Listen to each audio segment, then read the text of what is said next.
This is case 3. The return of the great departed soul. There was a great departed soul? The grand end of the century great exhibition of London. Surely there is not a soul who has failed to hear of it.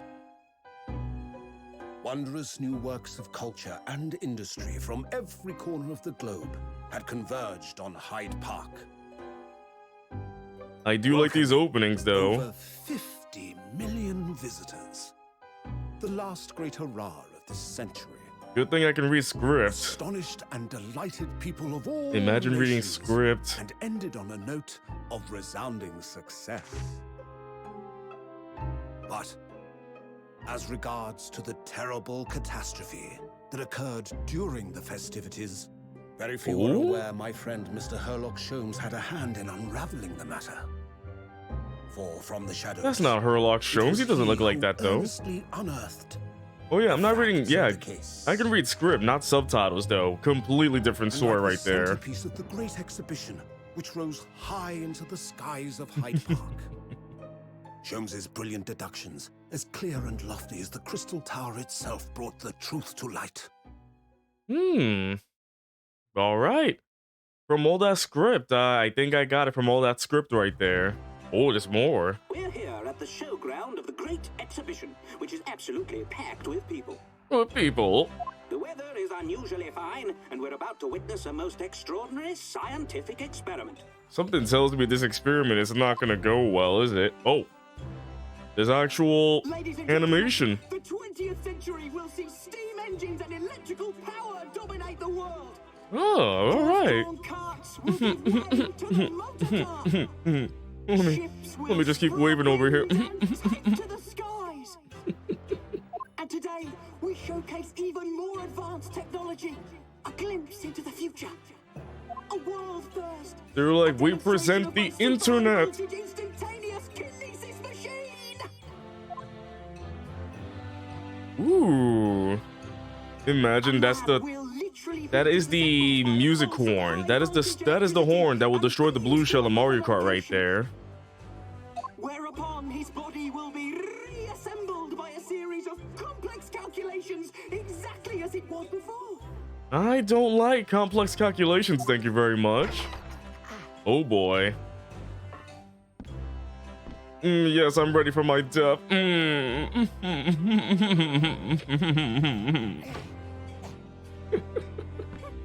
What is that run?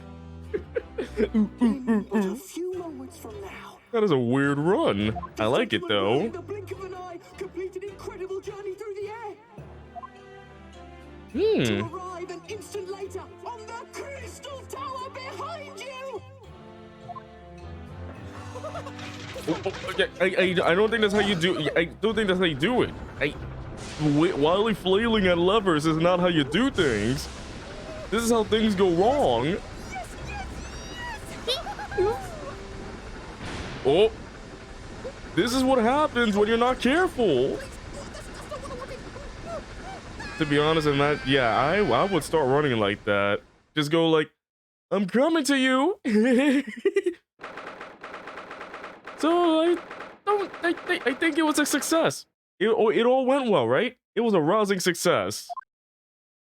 It was a death machine, right? Somebody died, so success. Bruno? Bruno, are you listening? Oh, sorry. What was that, Iris? What's the matter with you? You've been miles away all morning. Didn't you like what I cooked for breakfast? No, that's not it at all. What were we talking about again? Today's paper, it's full of news about the Great Exhibition again. Ah, the Great Exhibition. I like to go sometime. By the way, audio A-okay with everybody? You're really not your usual self today. You seem very down. Don't you agree, Hurley? Everything is A-okay. Did you say something, Iris? Oh gosh, you're even more down. That's his usual self, isn't it? When did you arrive, Mr. Naruhodo? He fell down, quickly got up, and got into a fighting pose. How do you do that so quickly? I've been here for about half an hour already. We had breakfast together. You fed me the eggs. What? Why didn't you mention it before? I thought you might have known I was here, you know, because breakfast? Iris is quite right. You're clearly lacking in vim. So much that I didn't notice your presence. Thanks. Of course, I could deduce the reason perfectly well with some simple observations. What? Let's see. Yes, for example, your tousled hair this morning with all its unruly spikes. Clearly, it can be deduced therefore that... let me stop you there, Mr. Sholmes, because I think I can see where this is going. My hair always looks like this. It always has. Ever since we first met, in fact. Oh, really? How interesting. It just doesn't look like a haircut as such, I suppose. Thanks again. Making fun of my hair. So, everybody in the Naruhodo family just gets made fun of their hair, don't they? I feel sorry for all the spiky hair people out there. It crossed my mind recently that it's been 6 months now. 6 months? Since I was forbidden from working in court. So I've been wondering how much longer I'm gonna be banned. Oh. Well, that would explain why you seem rather glum. Don't you agree, Hurley? Oh. Did you say something, Iris? Ah, back to moping. Back to mopping. He's mopping. He's mopped. I wish I was a mop. What's the matter with Mr. Sholmes today? He seems even more down the dumps than me. I know, and the great exhibition has opened. You'd think he'd be excited. Oh, why don't we all go see it together? I want to, of course I do, but I can't. Not for the time being. Why not? Why not? Why not? Because I'm a great detective, that's all, after all. So you're embroiled in some tricky case that you can't be distracted from, is that it? I don't remember hearing that you're working on a case, Hurley. I suppose I should try to find out what's going on. Let's go talk to the Sholmes man himself. Alright, 6 months ago. Wasn't 6 months the same amount of time Wright got banned from lawyering in Apollo Justice? History repeats itself. Half a year ago now. I mean, just when we found out that Mia dying isn't the first time a partner died. Oh wait, what's that, 5 years? 5 years? I mean, I know he comes back in Dual Destinies, but I don't know how long was it in between. How do I do? I do good. You do good? Everybody do good? Half a year ago now, I took on the defense of a young girl in a trial heard at the Old Bailey. What at first seemed like a simple case of murder that took place at a London pawnbrokery turned out to be one part of a much more far-reaching plot that involved the British government. During the course of the trial, it was found that I made an unavoidable yet at the same time unforgivable mistake. Words fail me. The situation is utterly deplorable, Mr. Naruhodo. Yes, my lord. I changed my clothes for the flashback. I will decide upon your fate following the conclusion of this trial. Of course, my lord. In the end, I had my right to represent people in court revoked. I was told I had to spend my time to research and study, so that's what I've been doing. 7 years, wow. So in 7 years, he's been playing a piano for 7 years? Imagine. Phoenix Wright defense attorney, ring, at your service. So, Judge, would you like to wear a red dress beyond the top of the piano while I play a tune? It goes do do do do do do do do do do do do do do do do do do. Guilty. You have, haven't you, Bruno? Reading all those big fat tomes about British law up in your room and the notes about Sholmes' old cases? Brewing Iris' special blends of tea? Fetching my daily bread for me? Daily bread? So I've heard of a milkman, but is there a bread man? Hey, I got your bread. Who wants the daily bread? You've become something of a manservant around here. Started the Silver War next mess in Naruhodo. Told me about your life much. Well, I'm thinking of going to ask the powers that be to reconsider. Specifically Lord Strongheart at the British Supreme Court on Whitehall. Lord Strongheart? Oh yeah, it's been a while since we've seen him. Ah, the delightful Lord Chief Justice, not my favorite fellow. He's not mine either, but he's the man I have to talk to. He's the only one who can grant permission for me to start working in the courts again. I came to Britain to become the best lawyer I could. And I can't do that just sitting around here. Or, if the internet existed, you can. Maybe I should go on the internet, become a lawyer in about a year, print out my diploma, and it just say, Diploma. I am lawyer. Ah yes, I'm an official defunct lawyer. The whole of London has been swept up in this great exhibition, hasn't it? The most advanced science, the most modern technology, the finest works of art and feats of engineering. For the next 6 months, our capital will be showcasing these things, and the world will be watching. Oh, do you know what I like to do? I like to look down on London from one of those lovely balloons. Look down on? Do you mean those things fly? Yes, of course, they fly high in the sky and don't even need wings to do it. All you need is hot air. But how? How does hot air have anything to do with flying? It makes no sense. I can't understand it at all. That's true of a lot of new scientific discoveries. Most people can't understand them at first. But in 100 years' time, all these things will just be common knowledge. By the way, chat, I don't sound any different, do I? I don't know why. I woke up and my throat was like really dry, so for me, it sounds like my voice has gotten a bit deeper, but I think that's just something going on. I don't know what's going on. I'm fine though, but I don't know. So it might just be me. It might just be me. I don't know, because when I woke up, I slept for like 10 hours, woke up a bit weirdly, but I guess it was just like I just needed time to recharge. So I took that time to change up the Discord server a bit. So if you've been noticing the new bots and whatnot, there's a new leveling up system. The more you level up, you can evolve into a Vigoroth and a Slackoff and all that stuff. So I'm trying to change up the Discord so it's more inviting and welcoming. But I guess it might just be me. It might just be me. It might just be me. It just might. I suppose they might be. Mind you, some of the science being demonstrated seems very questionable. Something went wrong in the open experimentation stage yesterday, apparently. There was a huge explosion. Still, I wish I'd seen it, though. I'll have to see how bad some of these scam experiments really are. Iris is like, I wish to see the world burn. Says the innocent 10-year-old girl. Oh yeah, I keep forgetting she's 10. See here, every page of this paper carries some article or other about the Great Exhibition. But the brighter things shine, the darker the shadows that are cast behind them. Personally, I find myself drawn into the darkness, to the impenetrable. That is my proper atmosphere. Ah, there you go, I got a newspaper. Can I present that as evidence? Shadows cast behind, is that a metaphorical way of referring to the back page of the paper? Let me go check out that paper. Ah, yes, my armband. Let me do that real quick. Maybe I can present that.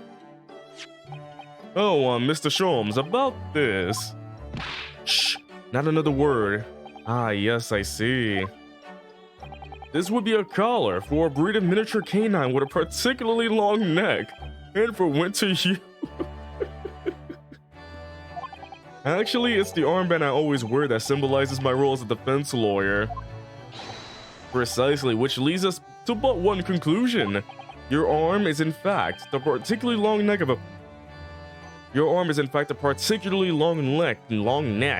of a miniature canine. I'm starting to wish I never showed him this now. The man's barking mad. Man, he is barking. Alright, let's examine it. My arm is a dog. My arm is in pain. It has been barking, so... Wait, it cost a penny? 10 pages for 1 penny? Dang, I wish I had a book. Wait, what? Wait, so many glowing reports about the Great Exhibition and everything that's going on there. I can't believe it! There's a lost cat! I hope they find it. But yeah, I know there's that, but the lost cat though. Other than this rather gloomy looking one, that is. Wait, what? What's the matter, Runo? The Reaper attacked. That's Lord Von Zieks. This must be what Mr. Sholmes was talking about. Does he know any more, I wonder? I mean, that's what about the cat though? I hope they find the cat. Every article on the front page is news about the Great Exhibition. Public experiments to demonstrate brand new scientific ideas, cultural exhibits from around the globe. It's also positive and hopeful about the coming century. We must all get to see it properly before too long. But yeah, I hope they find the cat though. Oh, there we go. But first, the gloomy mood. Are you investigating a particularly tricky case at the moment, Mr. Sholmes? You could say that, I suppose. Nothing more to add? That's not like you. What sort of case is it? Shh! Quiet, Mr. Naruhodo. We must not discuss it here. You never know who might be listening. I hope it's not me. Oh. You're acting very strangely, Hurley. What do you mean, Iris? Well, usually, the more mysterious and complicated a case is, the better Hurley's mood. Ah. Is it really a case that's bothering you? Iris, please, you mustn't exercise your astute powers of observation and deduction on me without invitation. Remember what I always say.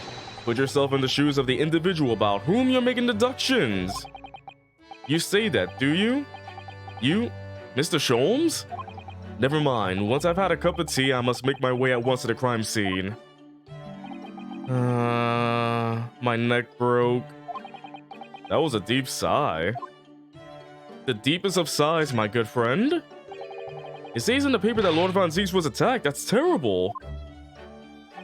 You know the legend of the Reaper of the Bailey, of course, don't you? Only too well, in fact.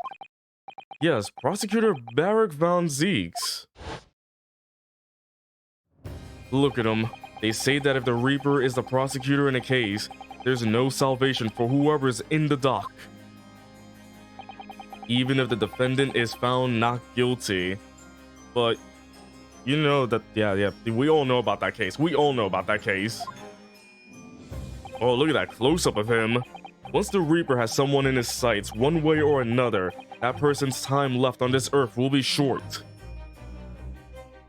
Why does he look so dang handsome? What the heck?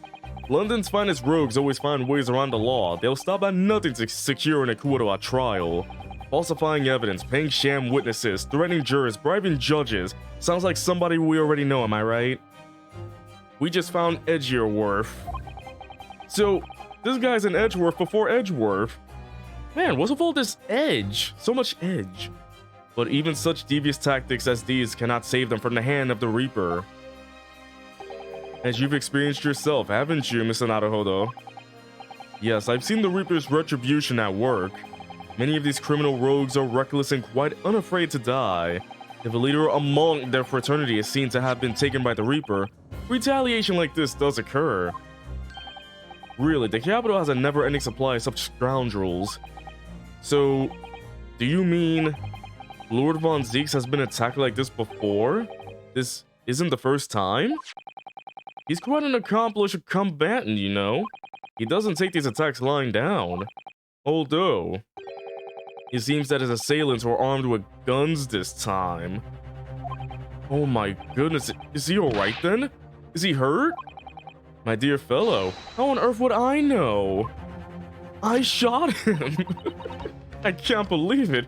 Herlock Sholmes shot him! Well, in the article here it says, as to what of Lord Von Zieks and his condition, all will be revealed in tomorrow's morning edition? Oh my goodness, it's clickbait. It's clickbait before the clickbait. My goodness, top 5 reasons why Barak Von Zieks got shot. Number 3 will shock you. The animations of this game are great though. You just gotta love them. I see, well, we shall have to be patient then. No, I can't wait until tomorrow. They're using his injury for clickbait to sell more papers. They're going to make a lot of money tomorrow, that's all I know. At least 100 pennies. A whole dollar. In that case, you shall have to inquire with somebody in the know. But who? Lord Strongheart, perhaps? Oh. Oh, he put on his clothes. Thank you for waiting those 5 minutes. I'm ready now. Well, I must be leaving now. Yes, understood. See you later, Mr. Sholmes. I'm glad we haven't said anything while he was putting on his coat. Huh. You really are a shameless liar sometimes, my dear fellow. What? You seek to put me off my guard and follow me, don't you? Well, you would be wasting your time. The thought hadn't crossed my mind. But now I'm wondering where you're going. Well then, see you later indeed. I'm on his back like, this is how I travel. Sloth style. Listen to him, he's still laughing on his way out of the door. What? Minnie Mouse? Alright then, Bruno, let's get going. Oh, Iris, what are you wearing? I've got change to go to the Great Exhibition. You're gonna take me. What? I was just about to go to the Supreme Court. Oh, well, that sounds fun too. You're going to take me there, then, or you're going to die. Alright, fine. Just lower that weapon, would you? She was about to shoot me She's like, I'm taking you for hostage. Now you're gonna take me wherever you're gonna take me. Of course, and after the Supreme Court, then we'll go to see the Great Exhibition. I love the giant goofball she's got going on there. What the heck is going on with this? Alright, let's go to Lord Chief Justice's office. I like the new outfit. Oh yeah, the big gears. The birds. I'm glad the birds are still there every single time. Does somebody release them every 5 minutes? 5 minutes pass by. Release the birds! It's been about 6 months now since I was last here. But some things never change. Like the sense of foreboding I always seem to feel in this place.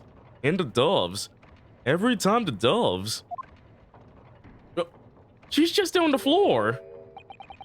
It doesn't seem to be bothering Iris at all, though. She's happily reading over there. Bruno, what's Case 5 all about? I'm reading the script of the game. Oh, I love this place. I always find so many interesting books here. Of course, I was forgetting that you've been here before. The time we came here 6 months ago.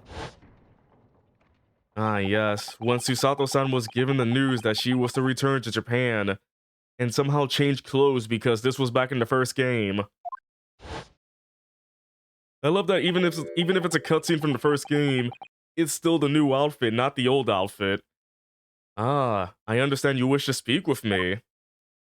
Ah, there's a man in the hour. Oh, Lord Strongheart, I trust you've been keeping well? Let's see, since you arrived and requested an audience, it's been 4 hours, 32 minutes, and 26 seconds. I've kept you waiting a while. My apologies. Oh, no, not at all. I like nothing more than standing around, staring into space. Good to know. Good to know that doesn't appear to bother him at all. Mael Strongheart, Lord Chief Justice of London. He's the man who's allowed me to He's the man who allowed me to start practicing as a defense lawyer when I arrived in Britain as a student. You need only savor the air for a moment in this grand office to understand his preeminent status. As you will be aware, the Great Exhibition of London is now underway at last. We're extremely busy as a result, policing the grounds, guarding the new technologies, dealing with petty crimes, and furthermore, as of next month, we shall open the International Forensic Science Symposium. Oh, I've not heard about that. Investigating authorities from 40 countries around the globe will be taking part, including from your own land. Forensic science is the future, the world must embrace it, the dubs are ready. How would you feel if I released dubs every 5 minutes in my own room? So every 5 minutes, dubs get released, and like 50 minutes later, there's just a bunch of dubs in my... That would be so disgusting. Imagine all the disgustingness going on. Why are there so many birds in my room? Who's releasing the birds? Where are they coming from? Why are they here? Where did I get the birds?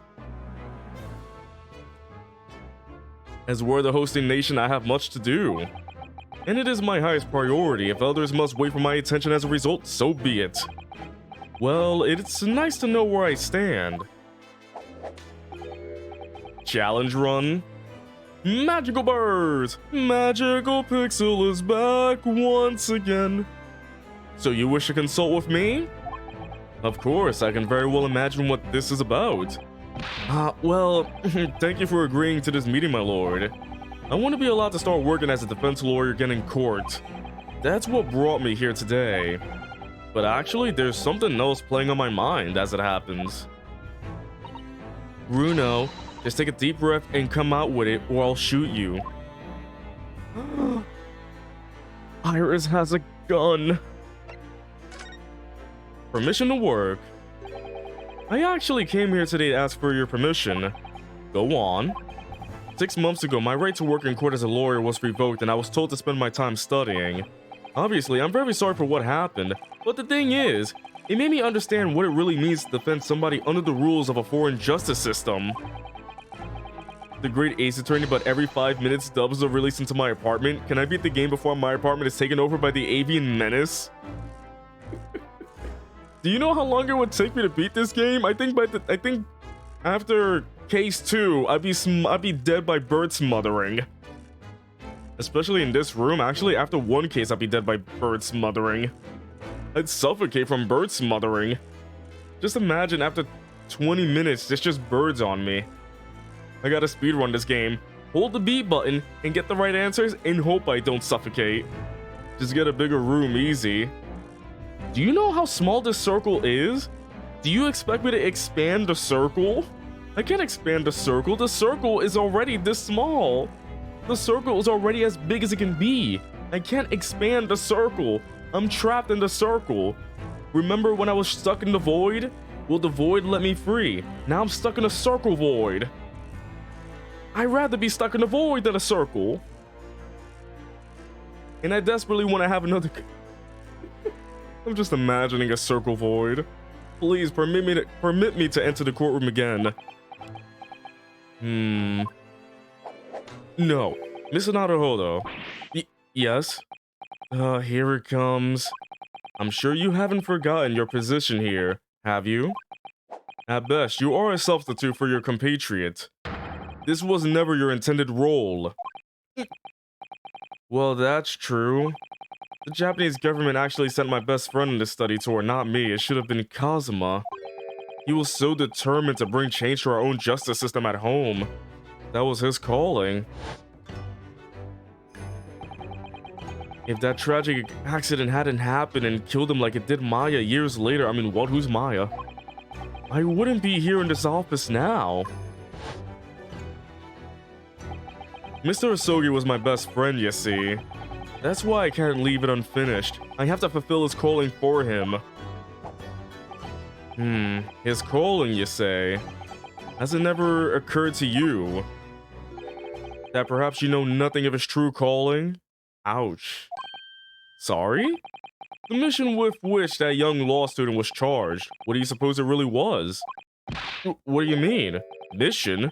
He's not making any sense.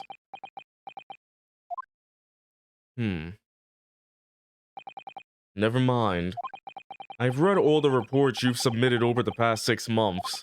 It's clear to me that you regret your actions and have been studiously obeying your revised instructions. Do you mean...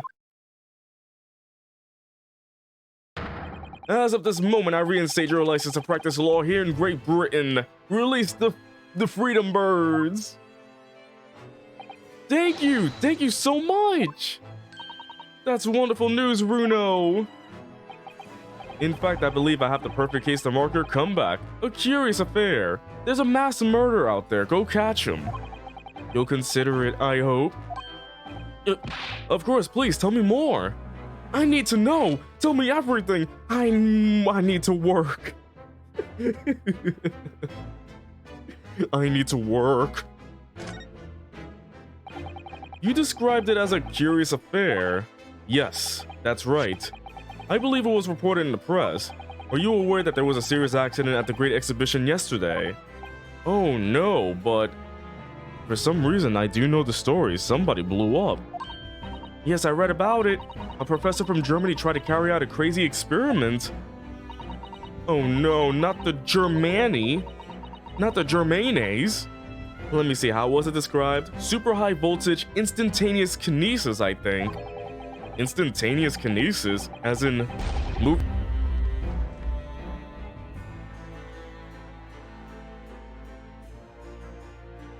I don't think that's instantaneous kinesis, okay? As in moving things with a click of the fingers? That's right. It's just what my herbal blends need. My herbal blends need a dash of Devil May Care. Forget Devil May Cry. I'm gonna play Devil May Care. Whatever the serious accident was exactly, it's clearly captured Iris's imagination. It's an unfortunate business. A large explosion engulfed the public experimentation stage, and a man lost his life. A certain Mr. Odie Asman. Odie Asman? Odie Asman. Is that a pun in any way? Odie Asman. An investor and a well-known figure in society. You don't think it's a pun? It's like Odie, oh die. Oh, I die. As a man, I die. A large explosion? A man died? I mean, with a name like Odie, of course you die. The man responsible for the experiment was Professor Albert Harebrain. Harebrain because it's hair. He was detained immediately after the incident and is due to appear in court tomorrow on the charge of murder. What? Murder? If you intend to take on his defense, you should hurry to meet with him at the prison. Speaking of murder, I do plan to play Hat in Time on the stream soon. I just gotta figure out when. I got a calendar right behind me. I'm still trying to figure out this month's schedule. There is very little time left for you to carry out any kind of investigation. The Great Exhibition, a scientific experiment gone wrong, and mierda?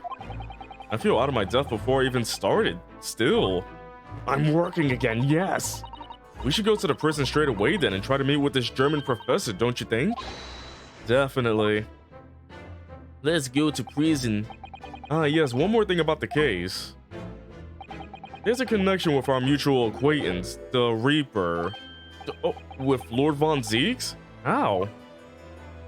Well, I'll tell you later. All sorts of conferences have been taking place around the world to coincide with the Great Exhibition, and next month, the largest and most important of them will take place at last. The International Forensic Science Symposium.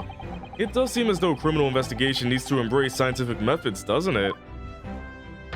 Exactly! The doves are free! I'd be shocked too if they released birds every 5 minutes. London, the global epicenter of culture, science, and wealth, now has a population exceeding 6 million. Sadly, crime in the capital is growing at a similarly startling rate. So it is imperative that we use the latest scientific methods to investigate and resolve cases as efficiently as possible. Which is what's known as forensic science, isn't it? Exactly! The birds, the future of policing. Still be scared if birds came out like that. Regrettably, however, Britain is currently dragging its feet when it comes to the adoption of forensic methods. Oh dear, that's alarming. Exactly! Birds! It's extremely alarming. Ah! How many times we're gonna get this thing? I get it, it's a gag. If I were Her Majesty's Attorney General, you can be sure the numbers of crimes committed and resolved in London will be very different to the current figures. And I can cite 12 solid arguments and 223 individual reasons to support my claim. Sorry? By way of apology for keeping you waiting earlier, I shall detail everyone now. What? Oh, how fascinating. It all began 15 years ago. I was...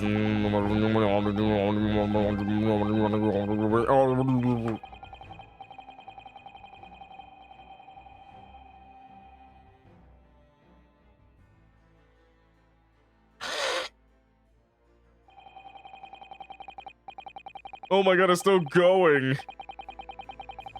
Oh my, what? Stop it! Stop it! And that more or less sums up my feelings on the matter, in the simplest of terms, of course. Now, here's a pop quiz. What was number 52? Essentially, to formally establish a forensic investigation division within Scotland Yard.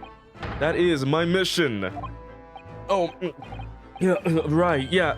That's wonderful. Exactly, wonderful is precisely what it will be. Did you miss number 32 where I shoot the police?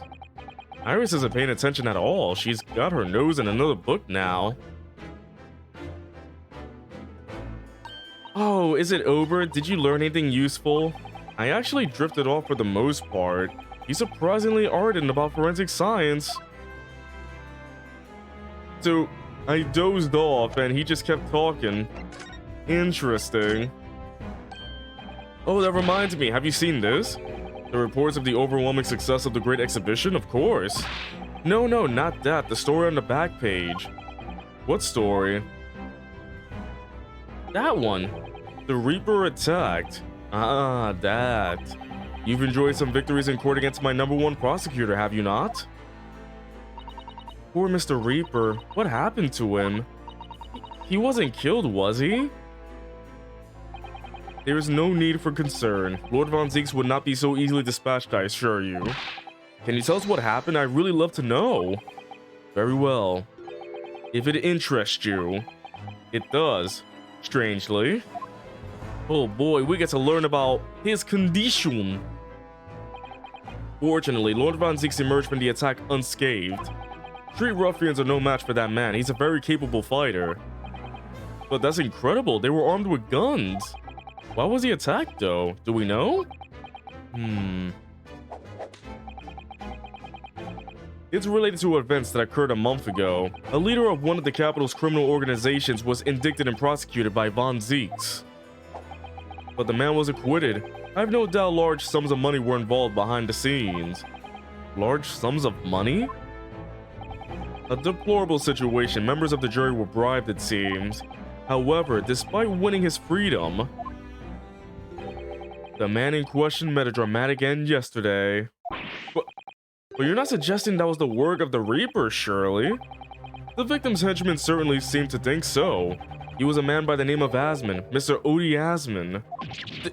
Did you say Asman? That's the man who died in the big explosion at the Great Exhibition. You mean that man that was going, yes, I'm rich. Yes, known publicly as an investor, but in reality, the head of a significant criminal organization. Unbelievable. Wow. I wonder, can I ask you something, Lord Strongheart? Try me. Why do you use Lord Von Zieks as a prosecutor? Oh look, the time of I don't care to answer that. All the criminals who manage to get off in court then meet with mysterious ends outside the courtroom. In fearful of that fate, they seek to strike at Lord Von Zieks first. I know there's no evidence that he actually is the Reaper in that sense, but still, something's clearly going on here. His name and the localization is rather straightforward, being a play on odious man, with odious meaning extremely unpleasant or repulsive from the wiki. So he's just unpleasant. An odious man. Okay. I have Von Zieks work for the prosecution service for 2 reasons. 1, he kills. 2, he's good. Firstly, the man is the best prosecutor in the capital, bar none. And secondly, any deaths of criminals that have occurred outside the courtroom following his trials are nothing to do with him. Also 3, the other person we have is Pain, and Ouchie. All we have is Ouchie. We only have Ouchie and Von Zieks, so we don't want Ouchie #1. But that doesn't make any sense. How can you explain the way so many have died if not by someone's hand? Von Zieks may have earned himself the moniker of the Reaper, but he is no killer. So he will continue to prosecute on behalf of the crown. Unless he wishes otherwise, of course. Oh, see you, Firebrand. Well, I must be leaving for my next engagement. I'm already 11 hours and 16 minutes late. My colleagues may be starting to fidget. 11 hours late. That's quite something. That meeting had already started when I arrived back here for this engagement with you. So lateness was inevitable. Time stops for no man. I'm sure it stopped for me during those 12 solid arguments and 223 reasons. Oh yes, where would I find Lord Von Zieks now? I would assume he's at his office. Right, I'll go and ask him about the attack in person. I want to get this straight from the horse's mouth. Oh wait, we're gonna go to his office. Away with you now. I'm leaving Professor Harebrain's defense entirely in your hands. Of course, yes. Thank you very much, my lord. Alright, so good things have happened. I got bored out of my mind, got some sleep, it was all good. Oh, but this time we're going to the prosecutor's office. Ooh, let's see how this works. I want to see what it looks like. Whoa. What? Hold on a second. He's got backup glasses and... he just keeps them all locked up in a cabinet? Does he bring it over with him to court? Dude, this is the legendary Reaper's office. Yes, it appears so. It sends a chill down your spine, doesn't it? What an amazingly deathly atmosphere. Oh, is that... hello? That hooded figure was so still I hadn't noticed his or her presence. I wonder who it is. What are you doing here? Whoa. Front-facing Von Zieks? I mean, I know we've seen it before, but wow. He's as unwelcoming as I thought he'd be. Actually, maybe even more so. Oh, I'm glad to see that you're well. I am. So, who's the person over by the wall being punished for something or other? No punishment is taking place here. No. That's my apprentice, and he's sitting there of his own free will. I didn't know you had an apprentice. It must be the same person who was pictured in the newspaper. He's very able in combat, a requisite skill for anyone under my tutelage. Are you referring to the attack on the Reaper that was reported in the papers? The Reaper? I'd be interested to know the Reaper's true identity myself. Assuming, that is, such a fabled fiend genuinely inhabits our great courtrooms. Wait, so you're not the Reaper? Hold on, first I gotta find out about this. Look at that fine collection of hallowed chalices and bottles neatly lined up there. My hallowed bottles are filled with the essence of the finest grapes from the finest vineyards I visit. And I personally oversee these chalices being made by the finest crystal craftsmen in the... Wait, what? They must be pricey then, and yet you throw them around in court like they were worthless.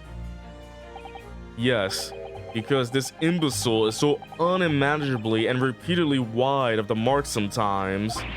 Oh. Before you open your mouth next time, you should consider the poor artisans whose work you defiled. So, it's my fault. Silly me, how could I ever thought otherwise? So he has all these made and it's like, you're the reason I break them, you know. Stop making me break them. Lord Von Zieks' desk. Look, it's so stylish. And that's a marble chess set besides it. Chess? That's the Western version of our Japanese shogi game, isn't it? You know, I'm actually quite good at shogi problems. Oh, really? Solve this puzzle then, turns into Professor Layton. You probably like chess problems in that case. I'll have to challenge Lord Von Zieks sometime. To a bout of shogi problems. If you only really want to challenge yourself, you can always do it on your own at home. Shogi. I play some shogi. I play some chess. I'm good at neither of those. What the heck? That portrait really dominates the room, doesn't it? Oh, is that young Zieks? It's a very majestic outfit and pose, but sadly, whoever painted it didn't do a very good job of capturing Lord Von Zieks' facial features. Ouch. Yes, you're right. I mean, it's not far off, but the artist has exaggerated his subject's handsomeness, I think. That reminds me. I heard Emperor Napoleon of France ordered artists to make him look even more attractive when they painted him. How vain. That's really not an attractive quality in a person, isn't it? That portrait does not depict me. Surely that's immediately obvious. Oh, then who is it?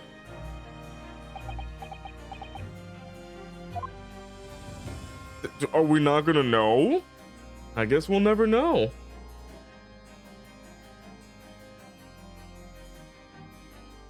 Ah, some good hydration is in order. Oh, look, it's a scale model of the Great Exhibition Showground. It's cute. That's amazing. I wonder why it's here. Perhaps he made it to take his mind off the sadness of being too busy to attend in person. Or perhaps he's too embarrassed to queue up for a ticket. Conversation? Ew, I'm learning. Surely it's obvious that I'm using it as an investigative aid. Ah. You Nipponese have no business painting others as overly reserved. I really didn't think he'd overhear that. But he did. He overheard. Let's see. What about this guy over here? Wait, there's bats? Why are there bats here? Oh my goodness. They were bats. Why were there bats there? Let me go examine the bats. Wow. I examined them clearly. They're bats. Yes, the Reaper's familiars, I expect. His persona. But what about the mute man in the dark cloak? I thought he was the familiar. Just not the flying kind. He must be a dear friend of Mr. Reaper then. I think the familiar idea is more likely. Scary though, either way. Who is guy in cloak? It really looks like a punishment to me. I've never seen someone sitting like that before. He hasn't moved a muscle since we arrived. Do you think perhaps he's dead? If he was dead, Bruno, he wouldn't be sitting up, would he? Well, anyway, dead or alive, he's not overly approachable, is he? I don't think he's going to talk to us. He's not dead. He just falls over. Well, he's dead. Look at all those ancient casks lining the wall there. Cask in the Reaper's chamber? Or are they caskets? You don't think? All those people who escaped conviction in court are lying inside them. Dead, do you? What ridiculous notions are going through your head, man? This is my collection of fine paintings. Oh my goodness. Oh, yes, of course. Thank you for clearing that up, Anziques. Bruno and I were just musing to ourselves. Don't mind us, Mr. Reaper. I wouldn't if you hadn't invited yourselves to my office to talk nonsense within my earshot. That is amazing right there. There's not dead people in there, right? Are you joking me? Lord Strongheart said that the assault last night was some sort of revenge attack? True, carried out by henchmen of Odie Asmon's criminal organization. The investigation meant their arrests were imminent. Presumably some hoped to kill me before that happened. Odie Asmon, he's always masqueraded as one of London's most powerful financiers. A global investor. But his enormous wealth came to him by underhand means, via his criminal activities. And he used that money to buy himself a verdict of not guilty when he found himself in court, didn't he? Being prosecuted by you, Mr. Reaper. But the man got his comeuppance in the end. Yesterday, in fact, in extraordinary circumstances, it was a most unusual cause of death. I know about that. It was super high voltage, instantaneous kinesis gone wrong. Mr. Asmon died when the demonstration on the public experimentation stage ended in an enormous explosion. Correct. And you think I have some kind of divine ability to cause an accident like that to happen, do you? Well, no, that does seem a little far-fetched. If this man really is the fabled Reaper, then he has to be innocent of this death at least. This particular death. It's strange how this worked out, isn't it, Bruno? I mean, what with you taking on the professor's defense for the trial tomorrow? What? You're going to be defending him? Oh, yeah, that's right. Though I barely know the man's name yet, to be honest. Albert Einstein. Albert Hairbrain. That's right. Do you know him by any chance? Hmm. Of course. He's a contemporary of mine. We were at university together. What? Oh boy, the contemporary. I understood that Professor Harebrain was from Germany, though. Harebrain's from a respectable British family. After graduating from the University of London, he moved to Germany to carry out research, that's all. So you were students together? I was in the Faculty of Law, of course, and he in Science, so our paths rarely crossed. But curiously, we got along. Though I've not met him since my university days. We were frat brothers. I certainly didn't expect our next encounter to take this form. And with you of all people representing him. Only if I make it out of this office alive. He's actually been charged with murder, it seems. Yes, I know, because the prosecution will be handled by me. By you? But you made it sound as if you and the professor have been friends. We are friends, it's true. Then why would you do this? If the Reaper is the prosecutor, there's nothing anyone can do to save him. He's doomed.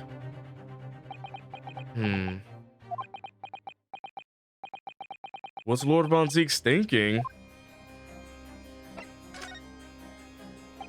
What do you mean by what you said before? If you like to know the Reaper's true identity, does that mean... I'm a crown prosecutor and a mortal like any other. I'm no demigod. I'm a god. But they all have died, haven't they? The people you prosecuted, I mean. Whether or not the trial ended in a conviction or an acquittal, those I prosecute are the vilest wretches of our society. People who, without question, deserve to be found guilty. The world is a better place without them.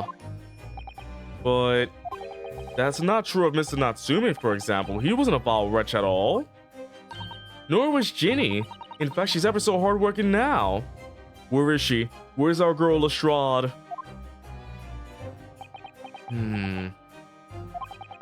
I can't deny that since I encountered you, things have been taking a turn. But the point is this.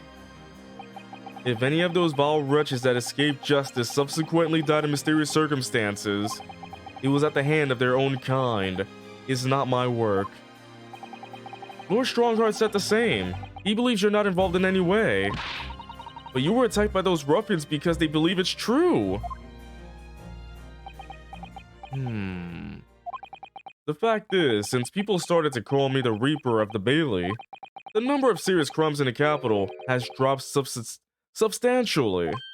Oh. It would appear that even the most hardened criminals can be made fearful for their lives. Do you mean to say... I mean to say that if my pseudonym serves a useful purpose, I adopt it gladly and with honor. But it's putting you in danger. You could be killed. If that is my fate, let God decide. Lord Von Zieks. Wow. Paper? Lord Von Zieks, about the article in this paper. Ah, yes, it seems there was a reporter nearby when that little skirmish took place.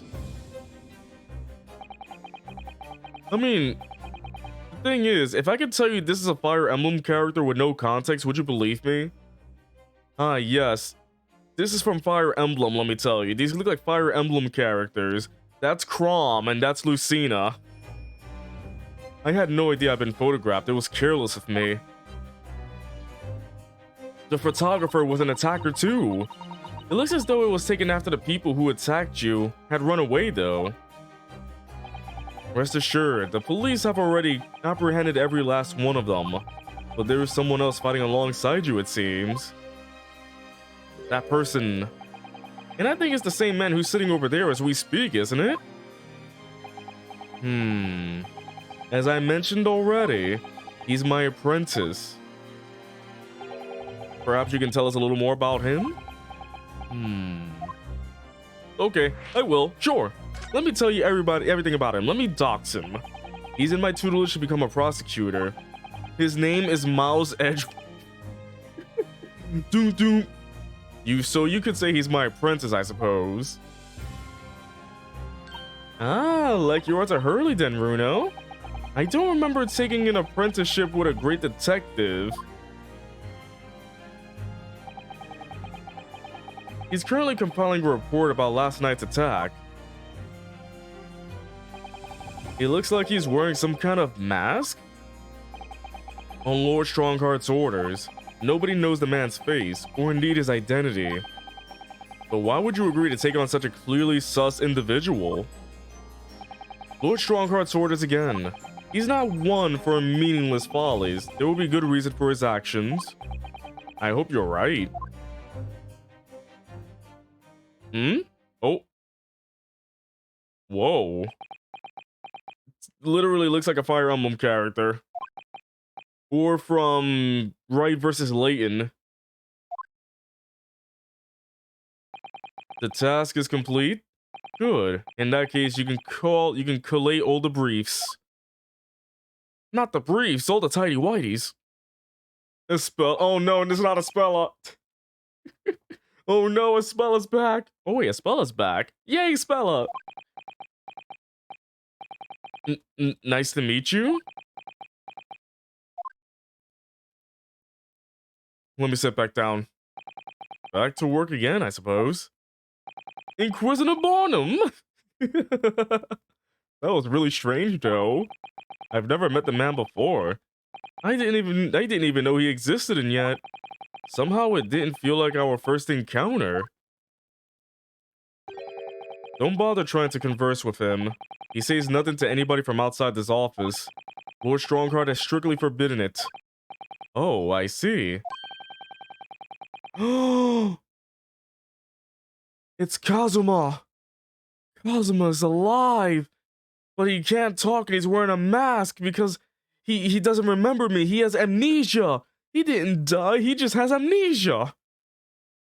Why are you so interested in my apprentice anyway? Oh, no, I mean, sorry, I didn't mean to. The way he stood there so casually and yet with that flawless posture. It couldn't be. Wait, could I be right in the money right there? Could it be? Yes, there's something I've been meaning to ask you. Oh, what's that? That Nipponese man, is he faring well? Sorry? The one arrested twice in succession 6 months ago. With the stoop, the mustache and the jitters. Ah, Mr. Natsume, you mean? I'm not sure he'd be very pleased to find out you identified him from that list, Runo. He's fine, thank you. In fact, I received a letter from him by international post only the other day. I see. Well, I think we can end our discussion there, don't you? There's a little time left before tomorrow's trial. I advise you to spend it investigating the case. Yes, thank you for the advice, and for the conversation. I can't believe he's asking after Soseki-san, after a Nipponese. I'm not sure whether to feel happy about that or worried. I'll kill him tomorrow. I never imagined that Mr. Reaper will be friends with a mad scientist, did you? That's a turn up for the books. A mad scientist? Ah, you mean Hairbrain. Yes, it might be worth quizzing the professor about his relationship with Lord Von Zieks, I think. Alright, let's go check on Mr. Hairbrane. Hairbrain? Mr. Hairbrain, you there? Oh, there he is. I get it, because his hair looks like a brain. You know what would be hilarious, though? That we come to the prison, and next door, Mr. Natsume just got arrested again for some reason. Mr. Natsume, how'd you get back here? Ah, Mr. Locum Esquire and student... he got arrested again. The warden said cell 11. That's this one. Oh, there's someone curled up in a ball in the back corner, look. What's his name again? Professor Albert Hairbrain, wasn't it? Excuse me. Professor Hairbrain? Mr. Hairbrane? Hello? Wait, that's not Professor Hairbrain. That's Mr. Lasagna. Who are you? I'm Ryunosuke Naruhodo. I'm a defense lawyer. A lawyer? Oh. Was it something I said? A lawyer, you say? Would you be here about the experiment? Are you going to defend my hypothesis? Your hypothesis? Sorry, yesterday's demonstration! That magnificent demonstration was. It was an out-and-out success by anyone's calculations. But despite that, no one listened. No lawyer believes in the science. When it's explained, they all leave at high velocity.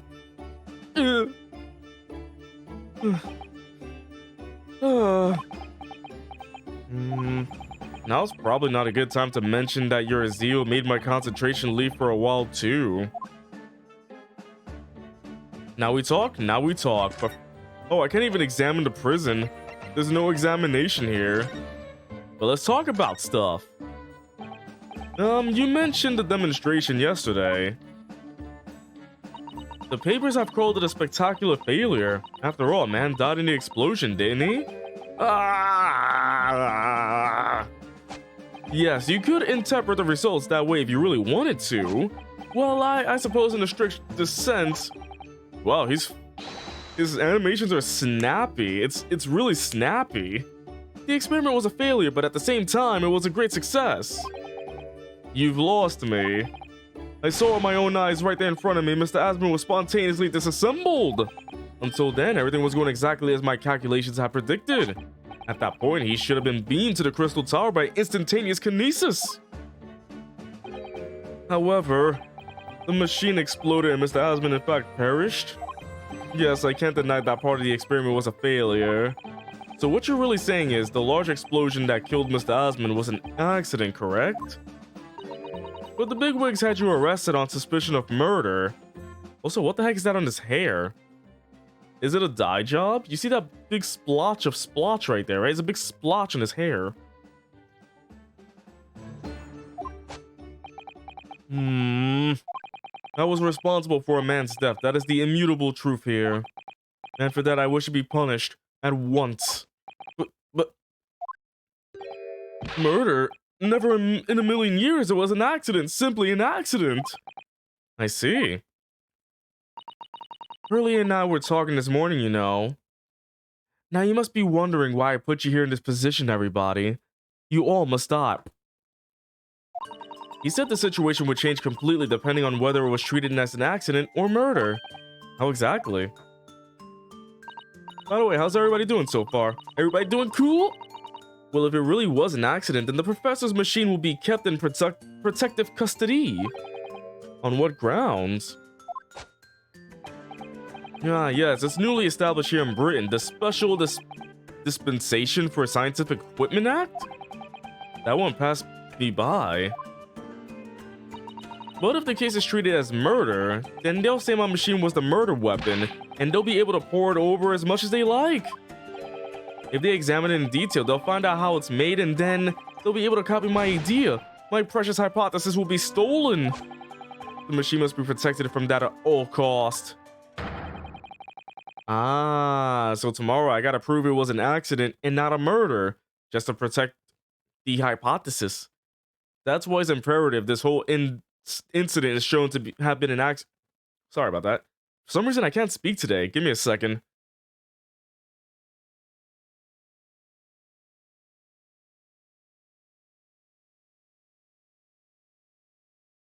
I'm flubbing up a lot. I don't know why. All right.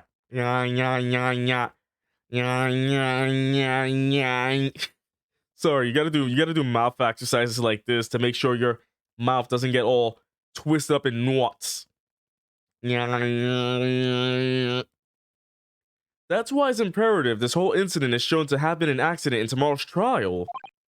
I see now. Instantaneous kinesis. So in short, there was a terrible accident at the Great Exhibition Showground yesterday. Yes, or rather no, the devil's in the details. Strictly speaking, there was a terrible explosion. Sounds the same to me. You were demonstrating super high voltage instantaneous kinesis, weren't you? How fascinating. humans, like all matter, are made up of particles that are held together by electrical bonds. So it must be possible, using a sufficiently high voltage, to break those bonds and beam the particles through space. That's it in a nutshell. That's my idea, you see? That's my amazing hypothesis. Gosh, that's unimaginably high-level science. Oh, but dare to imagine it, dare to dream of such incredible technology. Just think, one moment I could be here in this cell, and the next I could be at the great exhibition again. Well, yes, that would be incredible. And the next, in the mere blink of an eye, I could be at a great Parisian theater, say. The possibilities are endless. The whole of our vast planet will be within reach. So no more hiding in wardrobes on rocky seas for 50 days? Eh. By the way, would anybody here take instantaneous travel? So here's the thing. Would you take instantaneous travel to anywhere in the world at any time, but you feel everything when you teleport though? You feel every single particle being ripped apart from you and put back together. You can teleport anywhere in the world in a blink of an eye, but you feel everything in between. You feel like you've been ripped apart and put together again, like flipping, like you've been ripped apart and put together with scotch tape, that kind of thing. I don't really see it like that. What do you mean, Iris? Well, if you could travel anywhere in the world instantly, the planet wouldn't really seem vast anymore, would it? I think it would feel like it had shrunk. My word, that's exactly right. What are the implications? What does this mean? The rings in the Sonic movie, but with more pain? Yeah, it'd be weird though. You have all the power to move anywhere you want, but if you feel all the pain, that'd be horrible though. I mean, it would be less than a second. It would be less than a second, but when you're out of it, you're like, ah! Like, it's a quick second of pain right there, but that pain is horrible. I mean, the thing is, if you get these powers, everything can't be good, right? Like, there's always got to be a downside. Like, if you can fly, there has to be a downside. Maybe you can only fly for 5 minutes. Maybe if you're invisible, but you still feel everything you pass through. Like, if you're invisible and you go through a brick wall, you can feel the brick wall going through you, like that kind of thing. Like, there's always got to be a downside when you have something good. You can be invincible, but you age twice as fast. Oops, that's got Professor Bunny Brain really worried by the look of it. Clearly, this is yet another case of just because you can doesn't mean you should, I suppose. The point is, my calculations are flawless, the science works, but without a practical demonstration, it means nothing. And that's always the fly in the ointment. The fly in the ointment? Because, plus what if CCTV catches you and the FBI gets on your backside? Oh yeah, they look in the camera, like one frame I'm not there, the next frame I am. It's like, boop. It's literally like this. Oh wait, it's literally like this. And then all of a sudden, I got caught by the camera. It's literally just disappearing and coming back though. Because practical demonstrations cost a lot of money, money that young scientists like you don't have. That's exactly it, yes. Hurley's always complaining about it. He says the government should invest more in science. They don't even do that today. Well, anyway, I bumped into him at the right time. I met the well-known investor, Mr. Asman. The victim who died in yesterday's terrible accident, you mean? By the way, you know what would be crazy though? That after I beat Great Ace Attorney 2, I have to go back to the 3DS games with Dual Destinies right afterwards. It's gonna be weird going from a full console game to a 3DS again. I gotta start playing on this tiny... It just means the next time I gotta start playing on this tiny little screen again. For everybody to see. I'm gonna miss playing with this again. My goodness, this game is just great on the Switch. Capcom, just port Dual Destinies over to Switch already. Hurry up, please. I understand Lord Von Zieks is a friend of yours from your university days? Yes, that's right. He was studying law whilst I was studying science. What was he like back then? A good question. Out of all the new Ace Attorneys, which one is the best? Well, I've only played the trilogy, Apollo Justice, Layton vs. Wright, and now Great Ace Attorney 1, and now I'm playing 2. I have not played Dual Destinies, Spirits of Justice, or the Miles Edgeworth games. Those are 4 games I have yet to play. Right? Yeah. I mean, I could also include Ghost Trick. The original creator of Phoenix Wright, or writer, made Ghost Trick, and Ghost Trick is a game I highly recommend. But out of all the ones I played so far, I like the Great Ace Attorney series. I highly recommend people play the Great Ace Attorney series. It is great so far. I'm on the second one, but definitely give the Great Ace Attorney a try. It is beautiful. I'm pretty sure once I play through all the Ace Attorney games so far, I have to do a tier list. That's gonna be tough because I have to figure out which, out of all the games, which one is the best out of all of them. Because it could either be between one of the great Ace Attorney games or Trials and Tribulations. Either one of those could be number 1 in my sense. Alright, continuing on. What's going on, Rush? Unassuming, gentlemanly, and all-around nice fellow, really. By the way, if you ever... So, before checking out the Great Ace Attorney or any of those games, make sure to see if they're on sale. These games go on sale every freaking month. You can get the whole trilogy for about $10 on a certain day of the month. Every month, these games go on sale. Make sure you get these games on sale. Because you can get these games for very cheap at the right... Like, if you're at the right time, you can get these games for cheap. Sorry, I think you misheard me. I'm talking about the cold-hearted, merciless prosecutor, Barak von Zieks. What was he like when he was at university? Talk about a leading question, Runo. As I said, an unassuming and extremely pleasant gentleman. What was Barak like back then? No, fandom, I like Apollo Justice too. It's just that on terms of all the games, I can say it's above Justice for All. I mean, the thing is, Justice for All is not a bad game, but man, I really did not like that circus case that much. The circus case was not one of my favorite cases. The Eeny Meeny one was also not a big favorite of mine.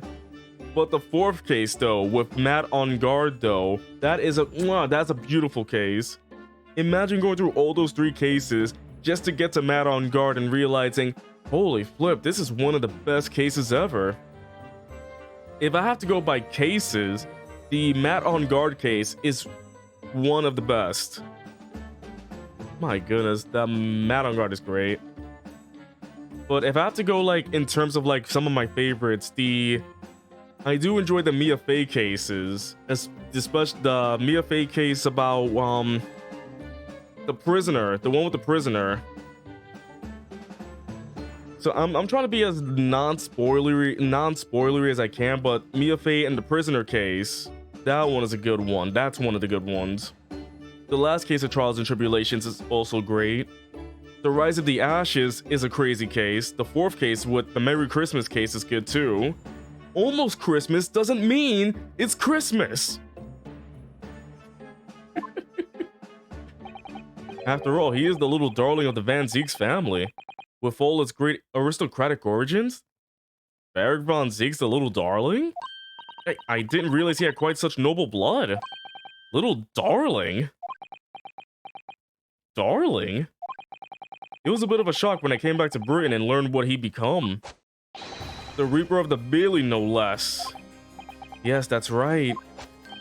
I did hear, though, that there was a very big event in his life that completely changed him after graduation. So it's Miles Edgeworth. Before Miles Edgeworth, though, Miles Edgeworth wanted to become a defense attorney like his daddy, then his father, and then he became a prosecutor because of his daddy. Really? What sort of event? Ah! I'm sorry, but I don't know anymore. I wasn't in the country at the time. I was in Germany already. Oh, yes, of course. If he's heard all about the Reaper, I really don't have the heart to tell him that Lord Von Zieks will be the prosecutor in court tomorrow. He'll find that out himself. The victim. The full name of the man who died in yesterday's accident was Mr. Odiasman, wasn't it? What exactly was your relationship with the man? He first visited me in my lab in Germany a year ago now. He said he wanted to invest in my immaculate hypothesis. I thanked my lucky stars. I see. So you really hadn't known each other until then. Money for scientific research, I'm so envious. As far as I was concerned, the man was an angel. Oh, really? An archangel, is it Archangel? Archangel even. He was prepared to fund a practical demonstration of my hypothesis for presentation at the Great Exhibition. And if that went well, I could expect additional financial support for my research from the British government. Mr. Asman provided me with money and an exceptional engineer. He produced a machine to my precise specifications. Specifications, wow. I really can't read. But then your dreams were blown into dust in one enormous explosion. As you can see, I owed everything to Mr. Asman. I would never, ever have thought of taking the man's life. Well, he seems genuine enough. I don't think he's lying. Thank you, I read your thoughts. So, Professor, let me just make absolutely sure I've understood you properly. The huge explosion that occurred yesterday, that was an accident, you're saying? You had no intent to harm the victim, who was in fact the sole investor in your work, is that correct? That's correct, that's 2 squared is 4, I swear it. It's not, it's fish. Yes, it's true that the man perished in the machine of my invention. So I know that I'm far from blameless in all this, but still. I will never use my discoveries, my inventions, to take a person's life. Not in a centillion years. I'm a man of science, it's all I know. You have to believe me, please. Do you believe me? Do you believe my hypothesis? Science is the pursuit of truth, you know. I've always believed that all my life. I'm afraid I don't know much about science or your theories, but I do believe you, and I will fight to prove your innocence with all my might. I'm a man of the law, it's all I know. You have to believe me, please. When I went to live in Germany after I graduated, I learned something very important. Nationality, class, lineage, none of that matters. As long as you try your hardest, you can achieve anything. Thank you for that, Professor. And thank you in advance for defending me tomorrow in court. Alright, Runo. It's time. Time to visit the Great Exhibition. Sorry? Well, that's where the incident happened, isn't it? Go or I'll shoot you. Yes, I suppose that's true. Time to investigate at last. She was ready to shoot me once again, though. Alright, let's go to the experimentation stage. Oh wait, by the way, chat, do you want to know what a friend got me? You know, for a birthday gift a long time ago. Like, he literally got this weeks ago, but we've seen each other yesterday. Look what he got me. Stackable Kirby's. He got me stackable Kirby's. You can apparently you can stack the Kirby's. You can stack these little guys and everything. So, am I literally nothing but sloths in Kirby? Like, I know before it's easy if you get me a sloth, but now Kirby is now an easy gift for me too. If it's a sloth or a Kirby or Slothy, apparently I'm very easy to get gifts for now. If it's Kirby or sloths, it's a gift. I must be the easy gift giver in the world. The easiest. I wonder where the exhibition is. Foot of the Crystal Tower. Curb is always a good gift. Can't lie about that. The showgrounds are a little too big for my liking. We've been walking around in dense crowds for 2 hours now, and I felt myself swooning 3 times. There were a lot of people, aren't there? I've almost been trodden on 3 times too. I'm watching Amphibia, no spoilers though, I still need to catch up. That and the Owl House, no spoilers for either of those, but I heard something big happened. I don't know what it is, but I heard something big happened. Be careful, won't you, Iris? Don't let go of my hand. We finally made it through the throngs, though, by the look of it. Here we are underneath the public experimentation stage where the explosion happened yesterday. Oh. There's plot! Oh my goodness, they're screaming so much we can't comprehend it. They're probably swearing. What's that? I can hear voices from up on the stage. It sounds like an argument. Words that we can't even understand because they're too... Oh. It's her! Yeah! Right, I've had it with you this time. I'm warning you, I'll arrest you in a minute. Oh yeah? Go on then, Inspector. Give it a shot. You ain't got no evidence and you know it. Wait, I know those voices. You got a cheeky little mouth on you, young lady, but a night in the cells will teach you some manners. Just try it, I dare you. If you want that bag of chips rammed down your throat. Oh my goodness, it's Gina Lestrade. Oh. Yoo-hoo! Greg Z, what are you doing up there? Greg Z? How was she up there? Did he run down all those stairs just to see us? Ah! It's you here. You're here. Here you are. You here. Your ladyship. How are you, ladyship? I do hope you're well, your ladyship. Does that make her 3 times a lady? I'm not well at all. It's far too busy everywhere. I wanted to ride in a balloon, but there was a 3-hour queue. Unbelievable. I'll go have a word for you at once, your ladyship. You'll be flying as high as a kite in no time once I pull some strings for you. Tobias Gregson, an inspector at Scotland Yard. Until recently, he was suspended from duty, but it would appear he's back in action now. He's actually quite well known, appearing as he does in the adventures of Sherlock Holmes. And for that reason, he can't say a word wrong to the story's Arthur Iris. But there are limits, surely. Or there should be. Watch it, sunshine. Sorry. What gives then? Don't tell me you're on this case. Yes, I'm acting for the defense. So we're here to investigate. Dear me, that's the situation, is it? Is it really that troubling? A measly 5 bob, is that all you got? Hey, you're a lawyer, ain't you? You can stand and carry a bit more copper around in your pockets, Mr. Narado. She got in my pockets again. Hey, that's my last bit of spending money, that is. You can have it back, but I have to charge you for all the bother. 3 bob. This is Gina Lestrade, a pickpocket or diver born and bred in the East End of London.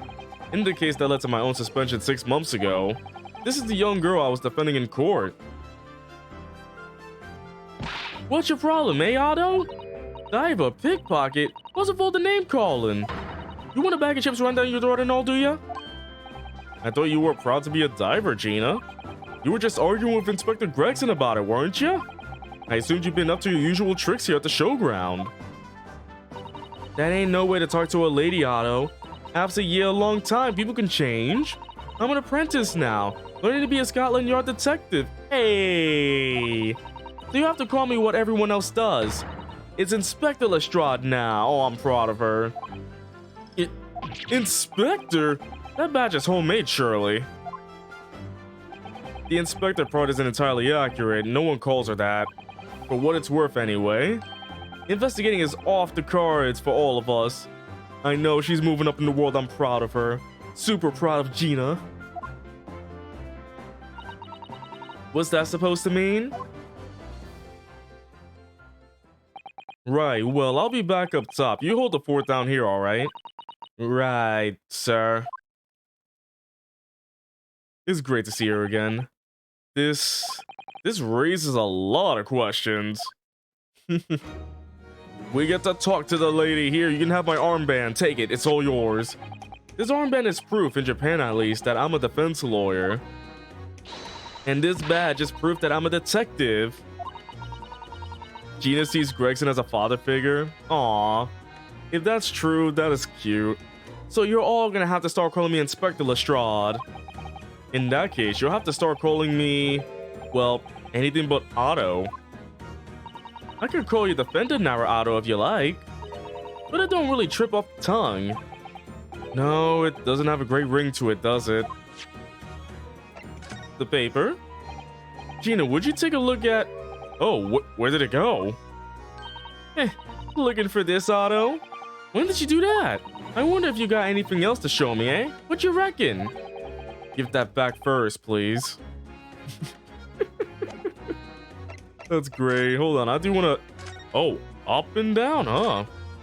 Let's go check around here. What's with this going on? The Crystal Tower. It's certainly an apt name.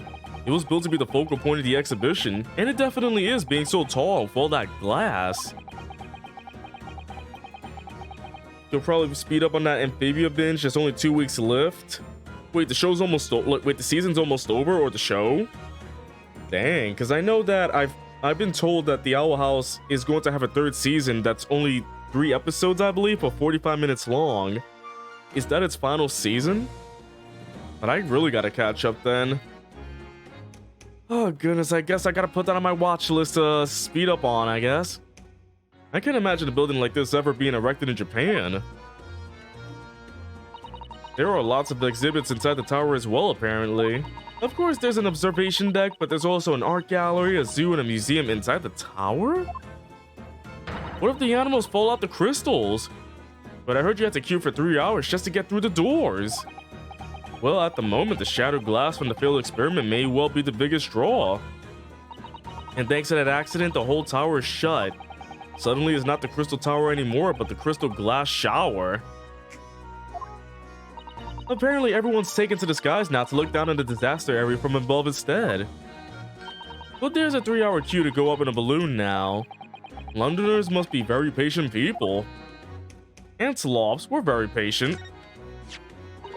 Oh, look, what's this? A ripped piece of cloth. It's not like any fabric I've ever seen before. It's very thick and stiff. It looks extremely durable. It's canvas, I think, with some sort of rubber backing. And the edges appear to be a bit charred as well. Maybe that means it has something to do with the explosion? Let's make a note of it while Jenny's mid-yawn. Gotcha, we got a piece of green cloth. I love cloth. I love cloth. For some reason, the ground is damaged in this spot. Look. Almost as if there was a fire here or something. Yes, if you look closely, there's some scattered ash and burnt embers too. Well, I suppose there was a big explosion just above here. People probably wouldn't bat an eyelid at a small fire like this would have been. People probably wouldn't bat an eyelid at a small fire like this would have been. I'm not sure we English are quite that laid back, Bruno. Waited in a line for 3 hours, not laid back. So which is it? Ah, it looks as though somebody dropped something behind the tree just here. Dropped or hid? Is that a crossbow? What is this? Some part of the machine that exploded? Maybe it could have fallen from the platform above in the blast, perhaps? What's going on here? Oh, nothing. I think I'll hang on to this just in case. Let me put this piece in my pocket. A very curious device found behind a tree under the stage at the exhibition grounds. Almost as if it had been hidden there deliberately. Interesting. It's gone. I did put it away in my pocket. Yoink, it's in my pocket now. This platform must have been set up for the experiment, I suppose. It's very high up. About 30 feet above the ground, apparently. That's what a policeman I just spoke to said. I don't really understand feet very well. We don't use them in Japan. Well, if you don't have feet, what do you use to walk? Oh, yes, sorry. It's about 9 meters. But soon you have been in London a year, Bruno. It's time you got used to our measurements. Yes, well, this thing is so tall the spectators at the front would just have seen a wall and nothing else. They probably thought they secured the best spot to watch from, only to be disappointed. There's a saying in Japan, the darkest spot is right under the lighthouse. I feel like it probably applies here. Let's see, what else didn't we see? There's that. We can't examine the flag. Oh, but we can examine the balloon. I've been meaning to ask you for a while now, but what are those funny round blobs floating in the sky? Oh, they're the flying balloons I've been talking about. I want to go up in one so much. I've I've read about situations like this in a magazine about strange phenomena. Creatures from outer space coming down around flying objects to attack Earth. What? I suppose inhabitants of other planets are bound to be interested in the great exhibition. This is it, Iris. It's happening! It's not. Don't worry. I'll explain it all to you later over a nice cup of tea. Wait, does he think those are UFOs? Oh, Runo. Zoom. That's where the Cove ended up after its instant kinesis or whatever they call it. Dead, of course. And yet they're calling the experiment a success? What's the wooden scaffold there for? The coppers, our lads, set that up after the incident happened. To get the body down, I think. Don't know, really. So it seems like his body instantaneously got shot through there. So I can imagine he was just there and was blasted like a freaking cannonball.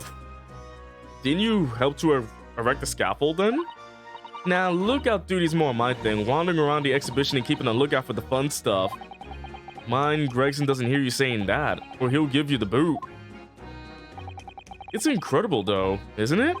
I mean, could the victim really have bridged that gap by some sort of invisible kinesis? Alright, let's continue on. Let's have a talk with Gina Lestrade. It was 8 months ago now that I first encountered Gina in connection with a case I was working on. Schaums? Schaums? Schaums. At the time, she was living in the East End with a group of other orphans. She helped all of them survive by pickpocketing, but then she got embroiled in a murder. I had a lot of time to think in prison. I realized I couldn't go on like I was. The diving weren't working out. Oh, I'm so pleased to hear it, Ginny. Well done.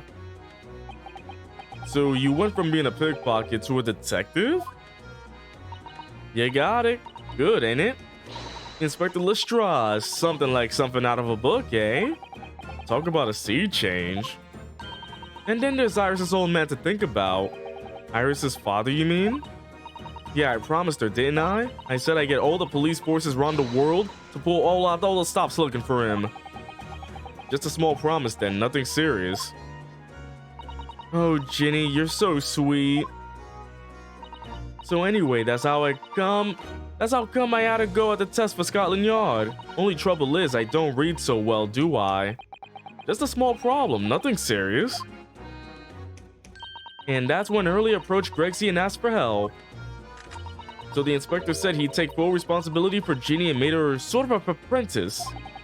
That was very magnanimous? Magnanimous? Oh, magnanimous of Inspector Gregson and brave. Well, you know Hurley. He enjoys finding ways to make people do what he wants. The great detective likes digging for dirt, in other words. I wonder what dirt he got on Gregsy. So the long and short of it is, if you got questions about the case, you can ask Inspector Lestrade. Right then, Inspector. Actually, there's still a big mystery surrounding Gina, isn't there? Ooh, what, Runo, what? Well, 6 months ago, Gina was the defendant in a trial prosecuted by the Reaper. A trial in which she was found not guilty, and yet here she is still. Come on, you're not still on about that, are you? The Legend of the Reaper or whatever it's called. Corey, you don't have to worry, Otto. If I didn't have to worry, there probably wouldn't be a whole lot of you left. It's like I told you before, ain't it? The Reaper's kinda like him upstairs, so he knows what I'm like on the inside, that I ain't really done nothing wrong. Nothing wrong might be stretching a point. What about Mr. Natsumi in Japan? He's perfectly fine, isn't he? Well, that's true. Perhaps the Reaper is more discerning than I thought. Exactly, so I ain't worried. I'm totally fine. The incident. Core, it was out of this world, it was. The brainy bloke pulled a bunch of levers on his machine and suddenly it started billowing smoke. Then it just went pop. I ain't seen a better experiment here yet. Sorry? You mean you saw it, Ginny? With your own eyes? Yeah, of course. The boss is in charge here, ain't he? Of keeping everything running smooth, I mean. The boss being Inspector Gregson, I suppose? That's gonna take some getting used to. So all I have to say is that I'm on duty and I can do whatever I want to. Get this, I was up in one of them flying balloons when it happened, watching it from above. No, you're so lucky, Ginny. Maybe I should join Scotland Yard too. Wasn't Gregsy gonna pull all the strings so you get into a balloon? Yeah, do it. You know how to pull the boss in this place already, right, Iris? You have no trouble at all. Then it's settled. When do I start? The youngest inspector ever, Iris. A 10-year-old inspector. No, you can't join Scotland Yard, Iris. We'll see. Anyway, what I don't understand is this. If the machine exploded so spectacularly, how can Professor Bunnybrain still be claiming that his experiment was a success?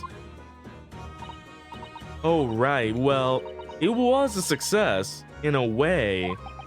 It was? How can it have been? Successful experimentation? Surely after the whole machine blew up, no one could call the experiment a success. It's like I said, it did sort of work.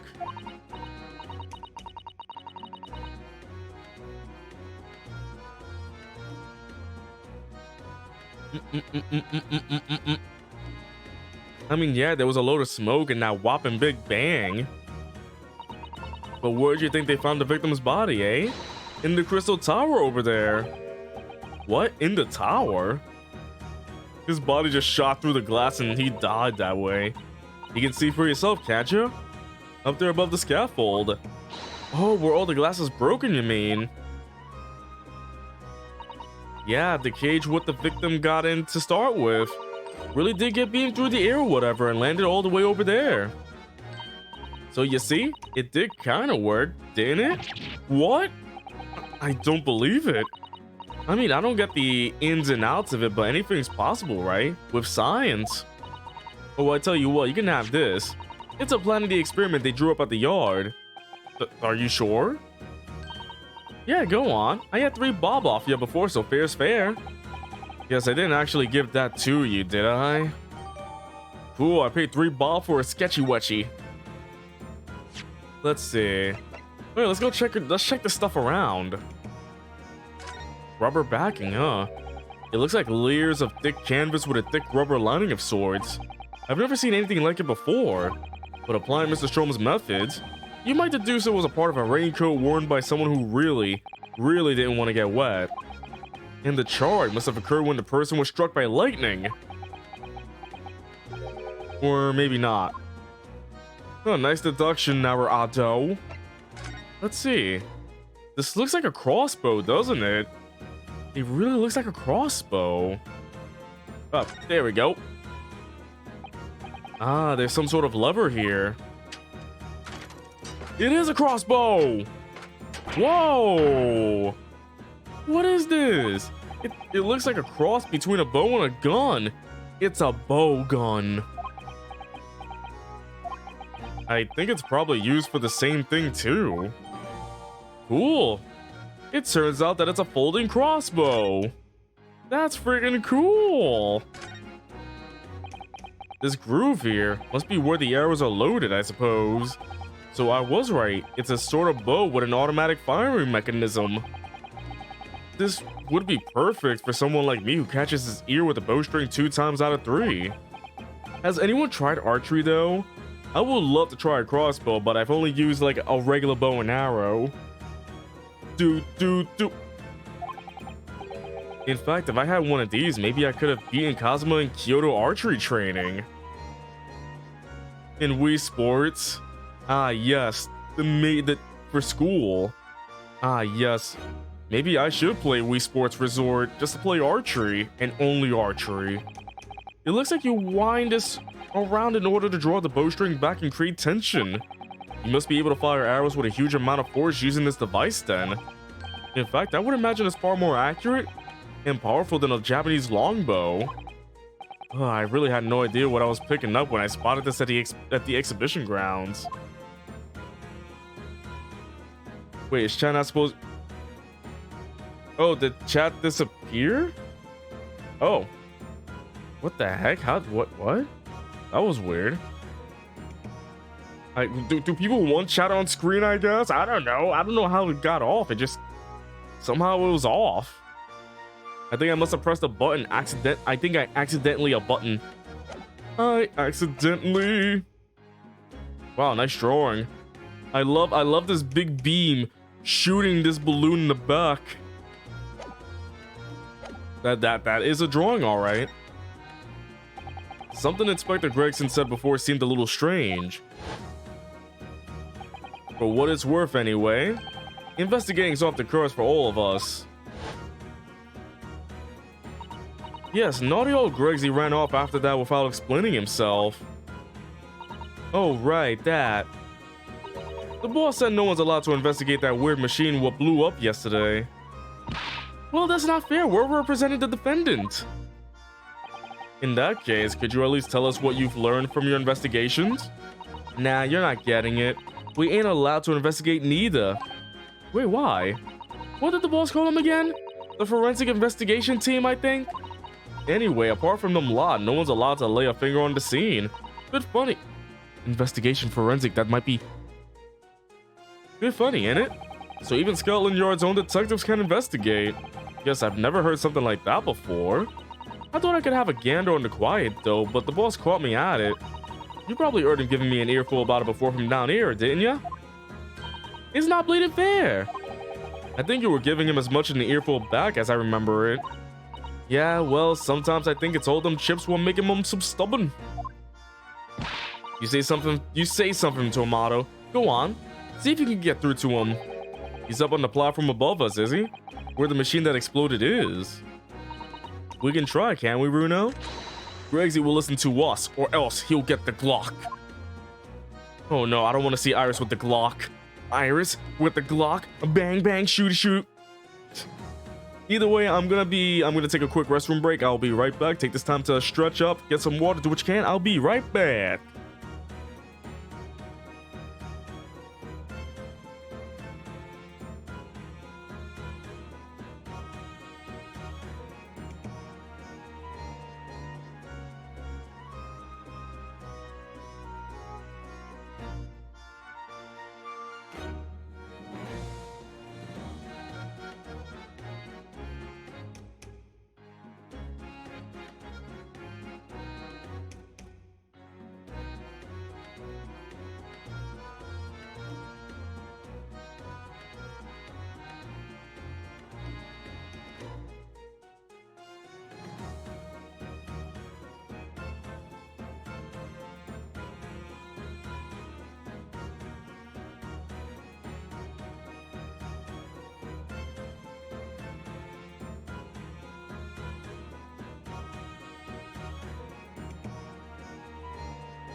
I am back, I am back, I am back, I am back.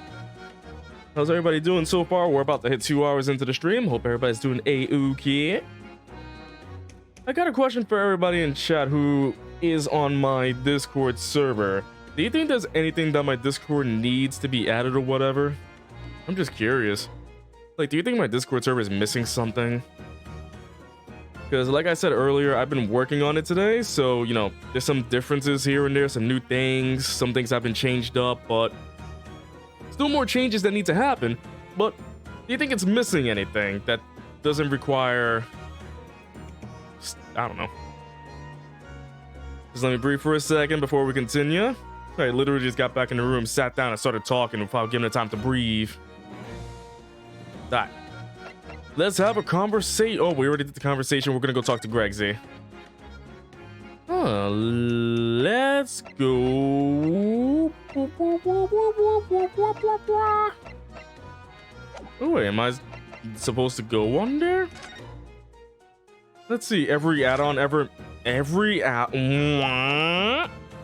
Why should it be every add-on? I don't like that. That sounds scary, though. Wait, hold on. Am I not supposed to go? I thought we were supposed to go up. How come we can't go up? Do I just check the tower again?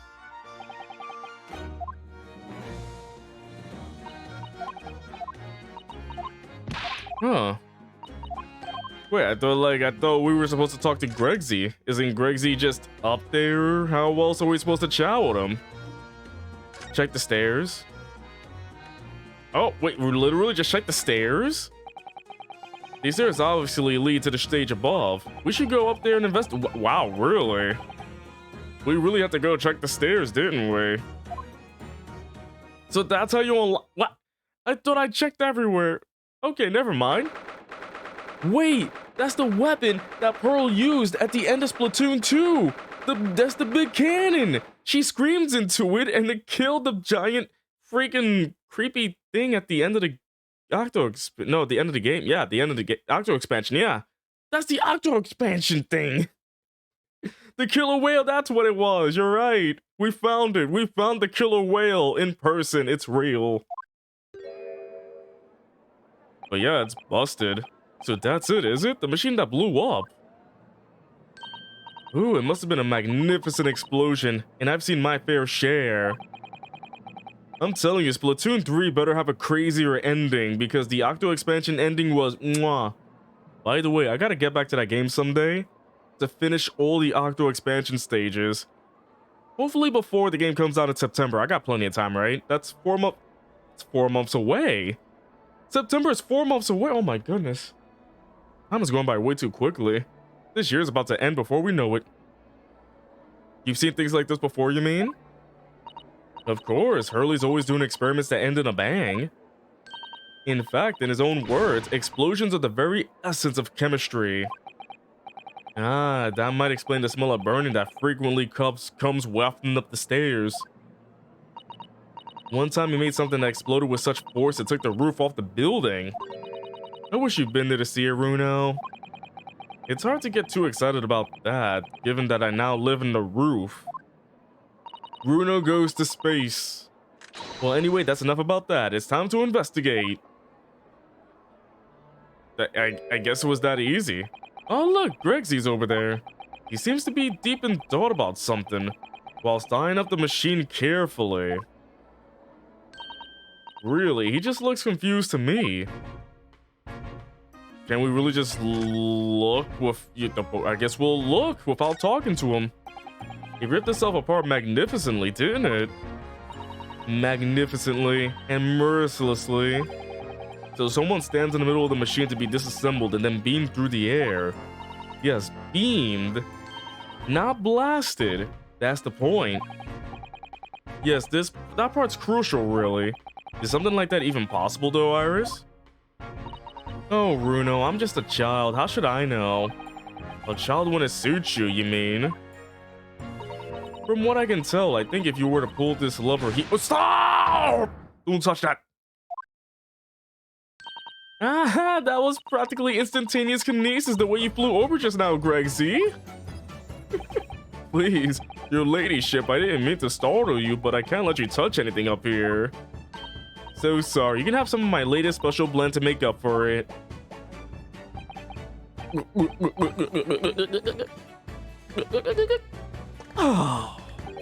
Oh, wonderful. This stuff really is wonderful. It's just like old times, this is. His voice changes when he drinks that tea like, oh, my throat cleared up. We're representing Professor Harebrain in court tomorrow, Inspector. So we should be allowed to examine the scene. Ah, listen, Sunshine, even I'm not allowed to touch anything up here. Is that blasted special I can't do that. Is that blasted special dispensation for Scientific Equipment Act to blame? It's driving me potty. Oh yes, that special dispensation. The professor mentioned that too.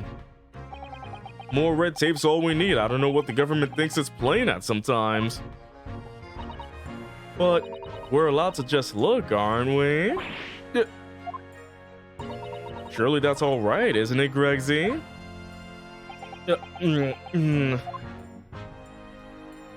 Of course, your ladyship. Anything you say, your ladyship, but please don't get your dainty hands dirty, will you, your ladyship? Don't worry. We wouldn't dream of touching anything, would we, Runo? Wink, wink, nudge, nudge. Shove you off the tower. She really knows how to get what she wants. You gotta love the lady, don't ya? Using high voltage electricity to somehow disassemble a man's body, and then beam him across to the Crystal Tower. It's an extraordinary thing to attempt, especially in public. True, it was by far the most unusual of the experiments planned for the exhibition mind. To be honest, I'm a bit surprised it was allowed. Carrying out something so dangerous with so many spectators present, I mean. The government's doing everything it can to promote new science and technology at the moment. They're more worried about being ahead of the game than the odd spot of public safety infringements. If they can be the first to develop some new technology, it makes Britain more powerful in the future, you see. Yes, I suppose that's true, in a way. So the powers that be are placing a heavy emphasis on scientists' rights at the moment. What sort of rights? They're making it so that any theories the brains have remain their legal property, as it were. Right through developing it into a practical idea and even going into production. Which is the infuriating reason us coppers aren't allowed to touch this crime scene. Because the new High Valentin Special Dispensation for a Scientific Equipment Act forbids it. Ah, I see now. The only people with permission to investigate here are for some brand new department at the yard. The Forensic Investigation Team, it's called. We've been relegated to keeping guard. The Forensic Investigation Team? Any old fool can see that this heap of scrap metal was a sham to begin with. But just because it says scientific equipment on the paperwork, we can't do a flaming thing with it! Poor Greg Z, he's very head up, isn't he? Special dispensation. Remind me again, what's this new legal act that means we're not allowed to touch the scene here? What are you having me at it, Sunshine? It's a Special Dispensation for Scientific Equipment Act. Yes, I think Hurley mentioned that recently, with a real twinkle in his eyes, I remember. I'm sure he did, your ladyship, I'm sure he did. Passed especially for this great exhibition it was. All scientists have to do is present their ideas or inventions to some suits in the civil service, and if it gets rubber stamped, that's a guarantee of rights to maintain the invention's confidentiality. What does that really mean? Think about it. Think of all the world-changing new inventions on display every day at this exhibition. Although a good half of them are a load of cobblers, if you ask me. Put forward by shammers like yourself. Thanks for that. Oh, I love how absurd some of the inventions here are. It's all so fun. It might be fun to you, but a member of the force has to be present at every single demonstration. Can you imagine it? Hang science, that's what I say. Wow. Oh, I don't think so. That sounds like my dream job.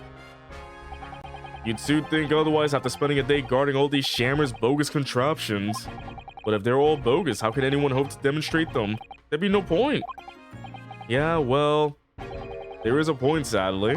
Sorry? Thanks to another of our government's bright ideas.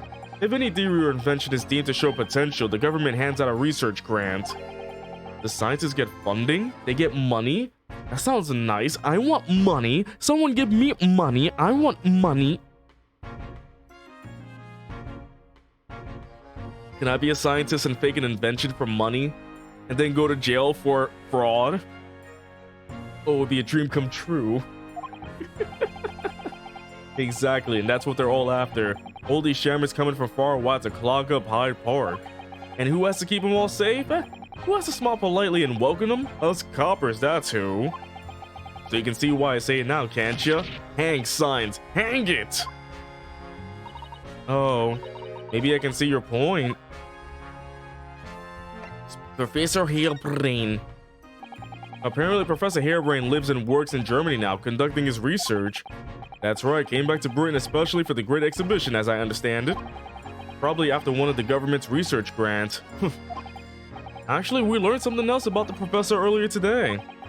About his time in further education. It turns out he was at university with someone we both know. Lord Von Zieks. Was that? That's news to me. But if Von Zieks mans the prosecution, then as the accused, the professor's fate is sealed, because the Reaper will get him one way or another. Blimey, that man's beyond me. I don't know what goes on in that head of his. Talking of Von Zieks, this morning's paper ran the story of him being attacked. Read that? Oh yes, but Mr. Reaper's completely fine. Nothing to worry about. Yes, right. Glad to hear it. Still, the Reaper, huh? How long is that business gonna keep up, I wonder? The mystery of the Creeper. The Creeper Reaper. The Reaper of the Creepers. The victim of this case, the investor, Mr. Osman. He was another of the Reaper's victims, or so I heard. Lord Baruch Von Zieks is a top-class prosecutor, but even he can't always push the right verdict through. Sometimes justice can win. Yes, I've heard about jurors being bribed and evidence being falsified. And that's how the notion of the Reaper of the Bailey came about, isn't it? Obviously, Scotland Yard suspected Von Zieks initially. We all assumed he was taking matters into his own hands if he failed to seal the deal in court, although the man himself denies that charge. Well, we've done a very thorough investigation, and the conclusion we reached is that Lord Von Zieks is in no way related to the deaths of those people outside the courtroom. There's no question in my mind. I'd stake my reputation on it, I would. But if that's true, then how do you explain it? All those defendants couldn't just have coincidentally died if no one killed them. I know that, but I can't explain it. It's a mystery after all, isn't it? That's the whole point of the Reaper. Professor Harebrained mentioned something else. He said that at the university, Lord Von Zieks was a totally different person, easygoing and kind. You what? You what, mate? He said that it was after they both graduated that something happened to change the man.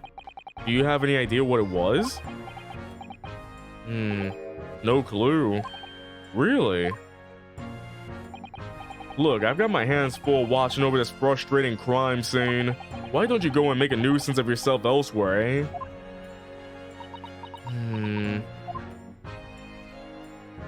Okay, I guess we gotta go after we present some evidence to you here, my armband. This is the symbol of a defense lawyer where I come from, Inspector. Well, it doesn't pass muster here in London. You might as well chuck it in the deep fat fryer. No one's ever said that to me before. Mr. Shump suggested I feed it to a dog, though. Or put it on a dog. If you fry it first, you can feed it to me. Does he think it's made of potato? He wants to eat my armband. Inspector, have you read this paper? Yeah, 2 unwelcome blasts back to back. This one at the exhibition and the Reaper getting attacked. I know, terrible news to wake up to, wasn't it? I tried to pretend I hadn't read it and turned over for another 40 winks. Thanks to that, I was laid up and got a roasting from the super. Some mornings are like that, aren't they? What about this clothy cloth? As a detective, what do you make of this?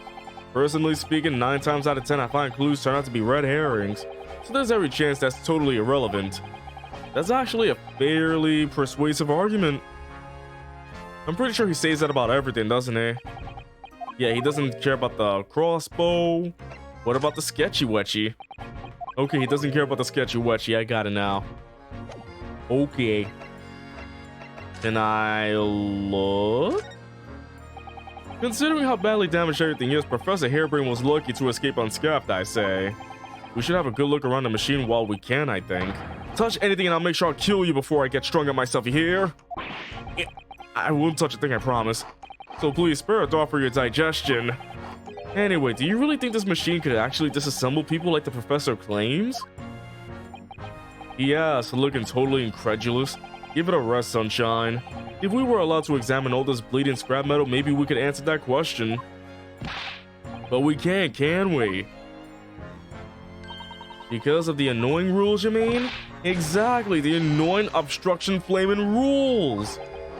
Oh, look at the base of the machine there.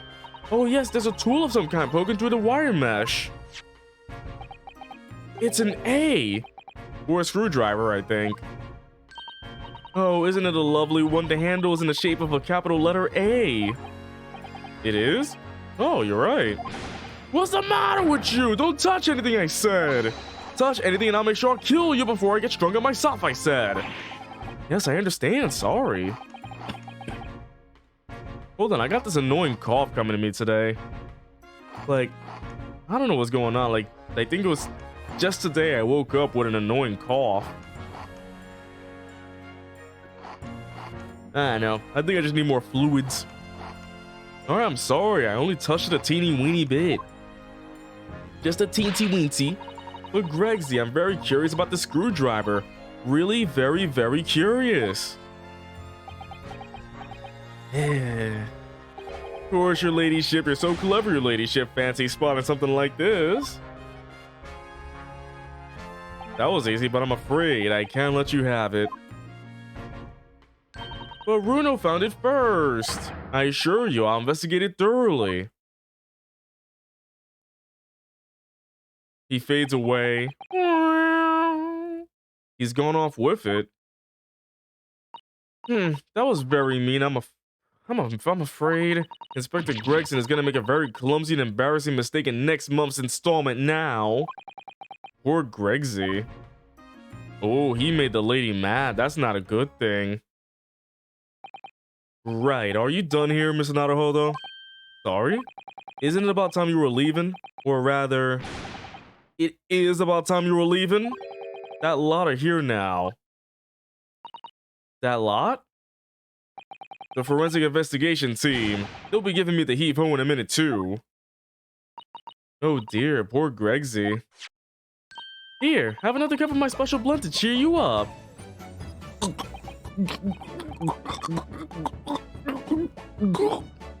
Oh, that hit the spot. Yup, hits it every time. He becomes heavenly after drinking it. Well, at least I've seen the scene with my own eyes.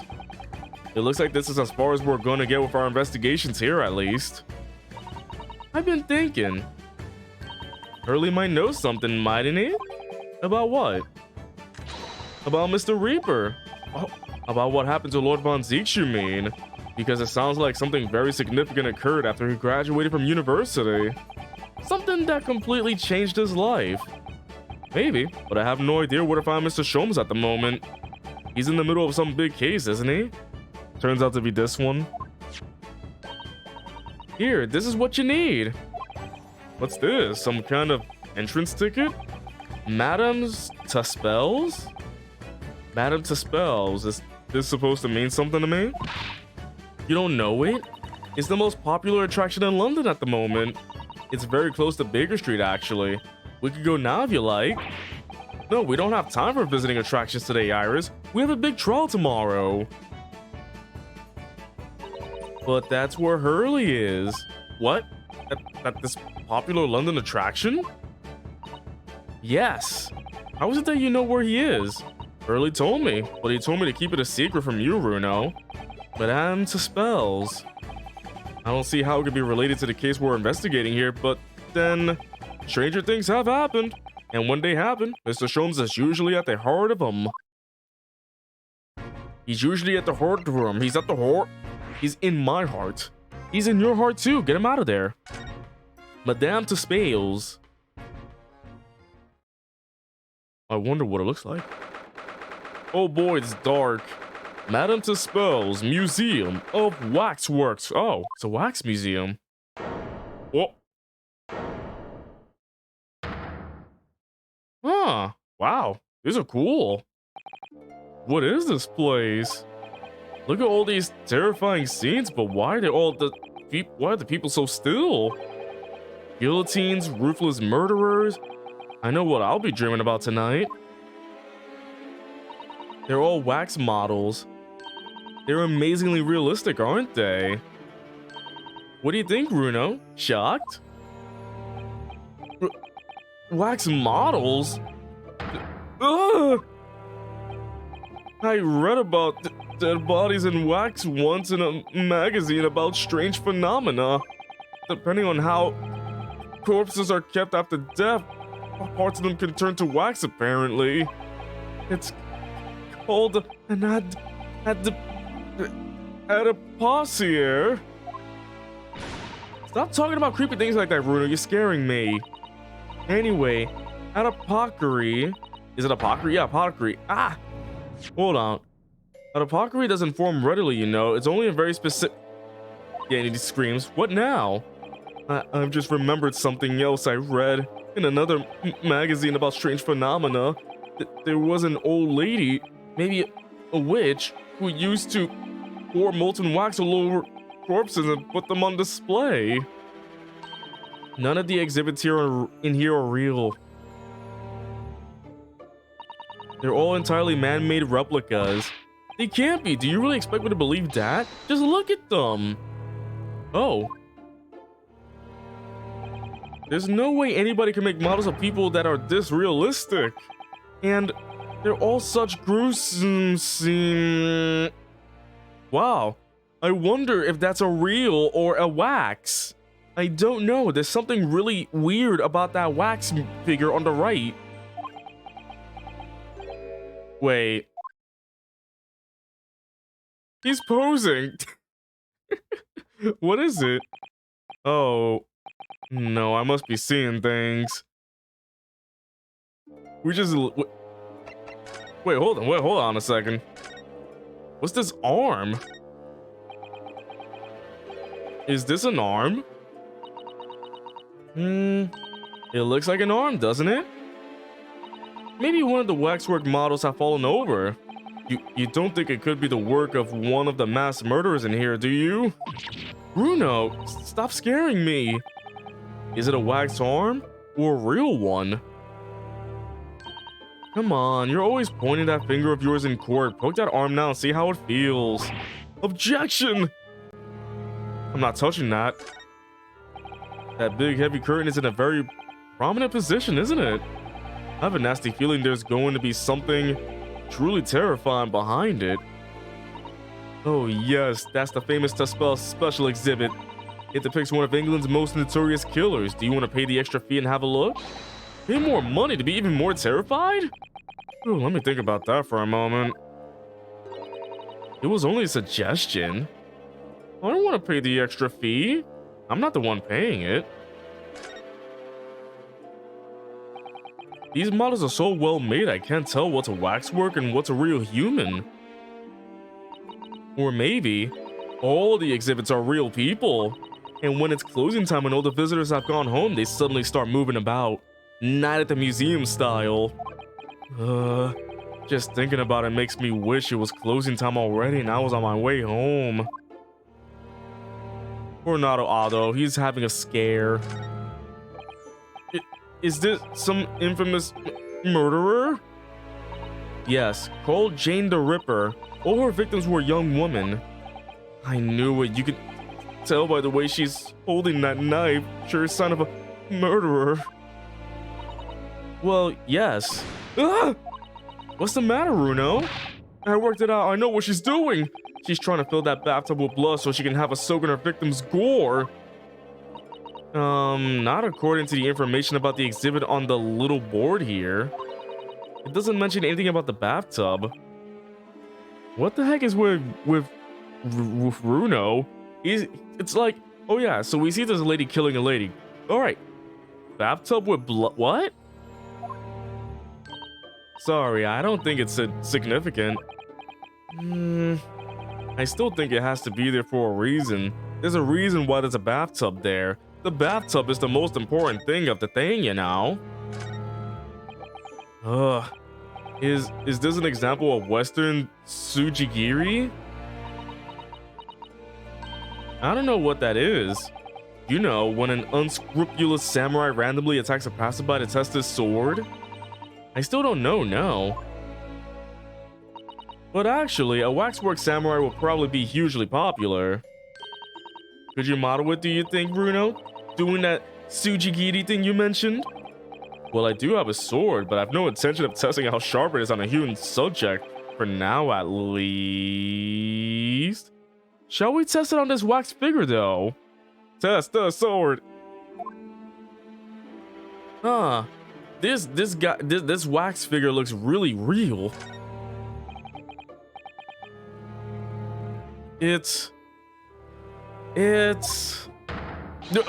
great detective Mr. Herlock Sholmes staring right at me. Look at him.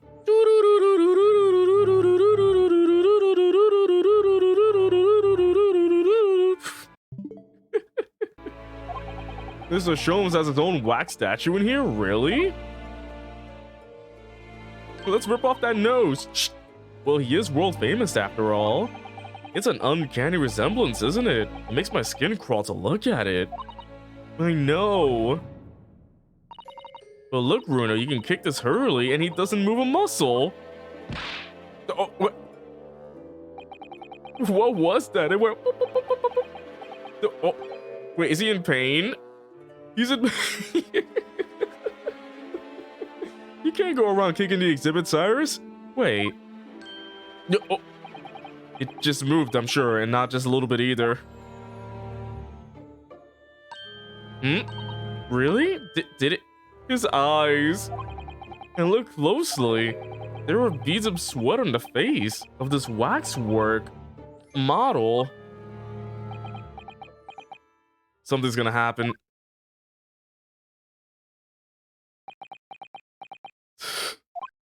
Shall we move on, Iris? Over there, look, there's a great murder scene to enjoy, much more appealing. Oh. My dear fellow, I take exception to your recoiling in such a manner, as if you've seen something truly abhorrent. Mr. Sholmes! I knew it! He wasn't a wax figure! I was about to use my sword. Iris, what possessed you? I strictly forbade you from divulging my temporary waxwork secret to Mr. Naruhodo. Temporary waxwork? What do you mean? And that kid, could you not have exercised a little more restraint? You winded me! Bruno has something he needs to ask you. Ah, question. And I thought you'd probably be getting bored too. So here we are. Well, I can't deny that your timing was impeccable. A mere 2 minutes more being stationary like that, and my great brain upon which all my success has been built would have turned to wax. Thank goodness we arrived in time then. Indeed, in many ways, the pair of you just saved the world from an unimaginable loss. Oh, Hurley, you do like to talk nonsense, don't you? You can know something. It's true. About Lord Von Zieks and what happened in the past to change him. Now that you're here, let's take our time. How can I be of assistance? For you're in luck, I'm suddenly quite taken with the idea of conversing. Oh, well, actually, I'm in quite a hurry. And if my eyes don't deceive me, I believe something is afoot within the walls of this very museum. A most fascinating case, if I'm not mistaken. Really? Moreover, I have a strong sus that it's related to the matter about which you've come to me now. But how could it be? We shall speak again presently, my dear fellow. But for now, I must return to my work. What? Back to being a temporary waxwork exhibit? Sholmes, can we talk to you while you're in wax form? What is this place? Oh, Madame Tuspels came to London from France 3 years ago, I understand. Since she opened his little waxwork museum last year, it's enjoyed great popularity in London. There are museums like this in Japan too, but these displays are something else. I mean, they aren't made from actual real people, are they? The extreme realism of these waxwork models is a secret of the Spells family, they say. They earned renown during the French Revolution for waxworks of victims of the guillotine. Ugh, that sounds grim. The gruesome scenes were portrayed with such realism in the expressions of the faces of the condemned.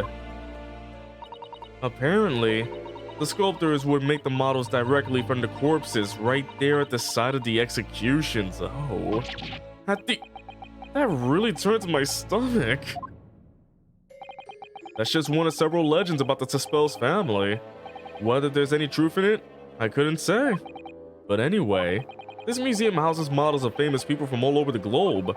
Nevertheless, the most popular area of the museum by quite some margin is this House of Horrors. House of Horrors? Of course, visitors' numbers are dwindling now as a result of the Great Exhibition, but people usually flock here to see the exhibit of some of London's most vile criminals at their gruesome work. Naturally, most of the miscreants portrayed here were sent to the gallows, so they're even stiffer now than the models of them. Have you heard of poor taste? My dear fellow, the public live for poor taste. They yearn to be shocked. So the hideous exhibits in here are... they're all portrayals of real events that actually took place. Is it just me, or did the temperature in here just seem to drop? Anyway, I advise you not to think too deeply about what you see here. Oh, he's back to being a waxwork, is he? I love that he has to go back to that every time. So what do you mean by a temporary waxwork, Mr. Sholmes? Exactly what you see. I'm part of the exhibits here, catching these criminals in the act. Catching them? Every half an hour, I home in on a different killer in one of the displays and adopt a new pose to ensnare him. When members of the public come for a closer look, I offer them my hand to shake. For a shilling, I'll happily allow them to take a photograph with us. Us? Does he mean him and the waxwork murderers in here? But why, Mr. Sholmes? My dear fellow, isn't it obvious? For the money! He really roared at me there. For the money! Very fitting for the House of Horrors. As it stands, I may struggle to pay this month's rent, and I have the ravenous Iris to consider. Oh. Oh, Hurley, I'm so hungry. If push comes to shove, shall have to ask you to do your bit, Mr. Naruhodo. Hello, I like money. So, Mr. Sholmes, what made you do this? Money? What's he threatening to rub me into now? So, with that in mind, how about a photograph? As a special treat, you may have your pick of the murderers and scoundrels in here. The choice is yours. Maybe some other time. Remember, Mr. Naruhodo, ignore me at your peril.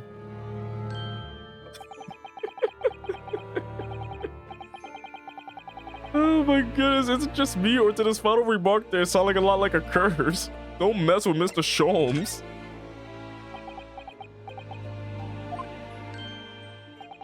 Well, what is it you'd like to ask me then? Actually, it's about Lord Von Zieks. Ah, our friend Mr. Reaper, how did you find him? Well, I trust.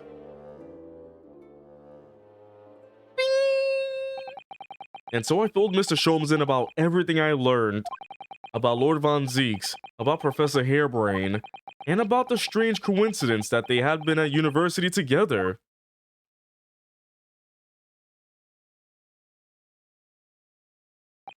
So I'm wondering what it was that happened to make Lord Von Zieks such a different person. I was sure that you know Hurley. You said there was something going on here in this exhibit hall before, that something was afoot, and that you believed it was related to what I wanted to ask you about. Mr. Sholmes?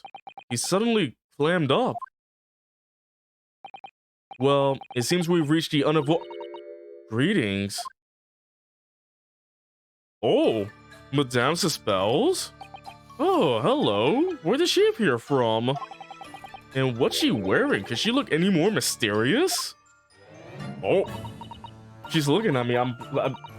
She's looking at me. I don't think I can look at her back. She's cute.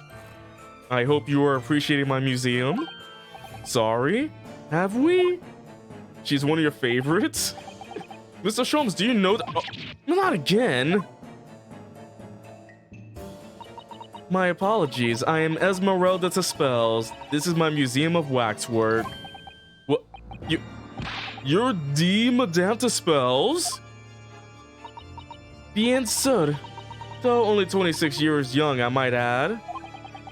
You just really love her design? I mean, yeah, she looks great. I can agree with that. She's cute and all that, yeah. Is that significant somehow? Can I have a hat like that? I just want to have a hat like that, with a star on it included. I'm a madame in name only. It has a certain je ne sais quoi. Right. Firstly, I must apologize for my waxworks, or rather, one waxwork in particular.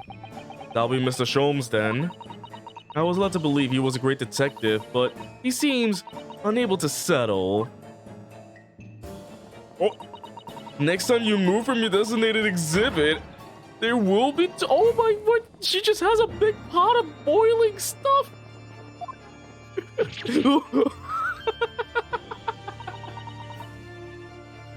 Hold on, I'm saving that clip. Hold on. I really just want to have that part right there. That's just really hilarious right there. Just burn the body and whatnot. We're trimming that down.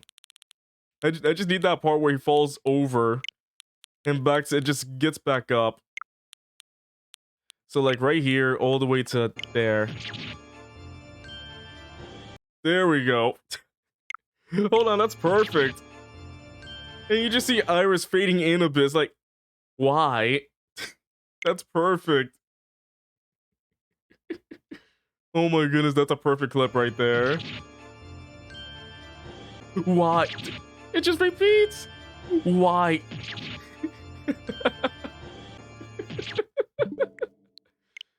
Oh my goodness, that's funny.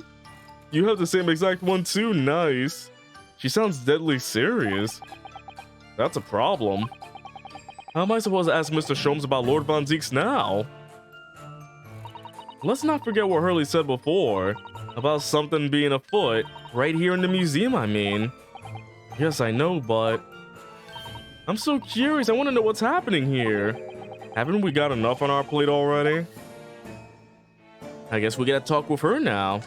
Hello, Madame Suspels. Did you make all these waxworks, Madame Suspels? I did. I am the third generation of waxwork artisans, you know. Gosh. It was my grandmother who began the tradition in my family. Her fortunes were checkered, living through the turbulent times of the French Revolution as she did. So that is when she acquired the savoir-faire that leads to the astonishing lifelikeliness. All these waxworks really do look as though they're alive.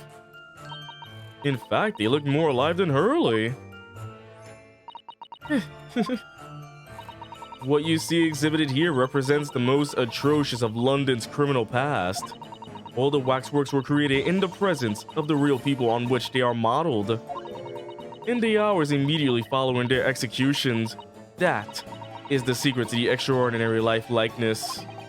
That sounds terrifying. All walks of life have similar challenges, I'm sure. To carry out one's trade par excellence, one must go to extraordinary lengths. My exhibits are a reflection of society. I create only that which the public wishes to see. Ugh. Why couldn't the public have wished for something less horrifying? Do not fear. Sorry? This room is the only one in the museum with such a macabre theme. I do hope you'll explore. There are models of famous singers, actors, politicians, slobs, something for every taste. Oh goodness. What was that all about?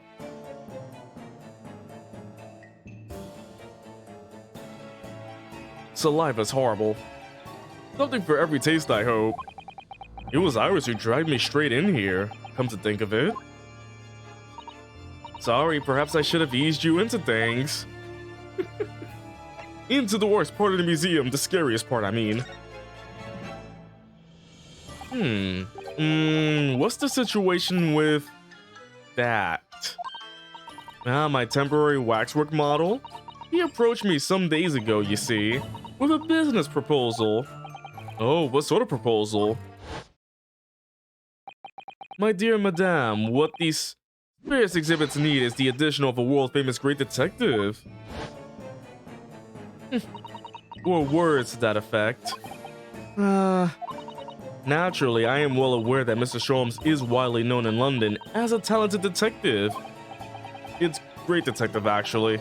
He's very specific about it. Yes, the creme de la creme. So I was keen to come to some arrangement with him, of course. But sadly, we were unable to agree terms. Let me guess, someone wanted to charge an exorbitant price for his services? For a mere £500, I will dive into your cauldron of wax this very moment! Or words to that effect. Mr. Sholmes might have overdone it slightly with the sales pitch. Regrettably, the museum has a shortage of funds at the moment due to unforeseen circumstances. So we came to this current arrangement instead. Surely he doesn't really need to do what he's doing though, does he? I would think not, but he was very insistent. I have a 50 shilling problem that must be resolved by the morning. Or words to that effect. It's the pawnbroker, that's what it is. He must have something to redeem. Is the consultant detective work not going so well? Something afoot! I wonder, could I ask you something? Bien sir, I'm curious, is anything going on in the museum at the moment? Some kind of incident, perhaps? She's about to boil him alive for he talked too much. Whoever suggested a thing. Oh, she's going to burn him alive. Oh, well, it was. Oh, he disappeared. Your temporary waxwork over there who mentioned it to me a little. He dipped. He disappeared. A wax model is a work of art, not some tawdry object for trade. Oh. There you are. Leaving the exhibit again when you should be working. Do you wish to be melted down? Some people might actually like that. My dear Madame Tispel, save your reprimands. There are more pressing concerns. The wax can wait. It's our ideas about your current problem. We must throw into the melting pot instead. Personally, I would advise you not to involve the police. Why ever not? She's turned as white as a sheet. Because you have at your disposal a great detective whose services you may employ for a mere 50 shillings. Do please be aware that I prefer. No, I insist upon payment in advance. Very well. Let us see if the great detective is able to live up to his name, shall we? Before I engage my analytical processes, I must ask you to clarify something. What, pray, is behind the curtain? That is the Tispel special exhibit. There is an extra charge to see it.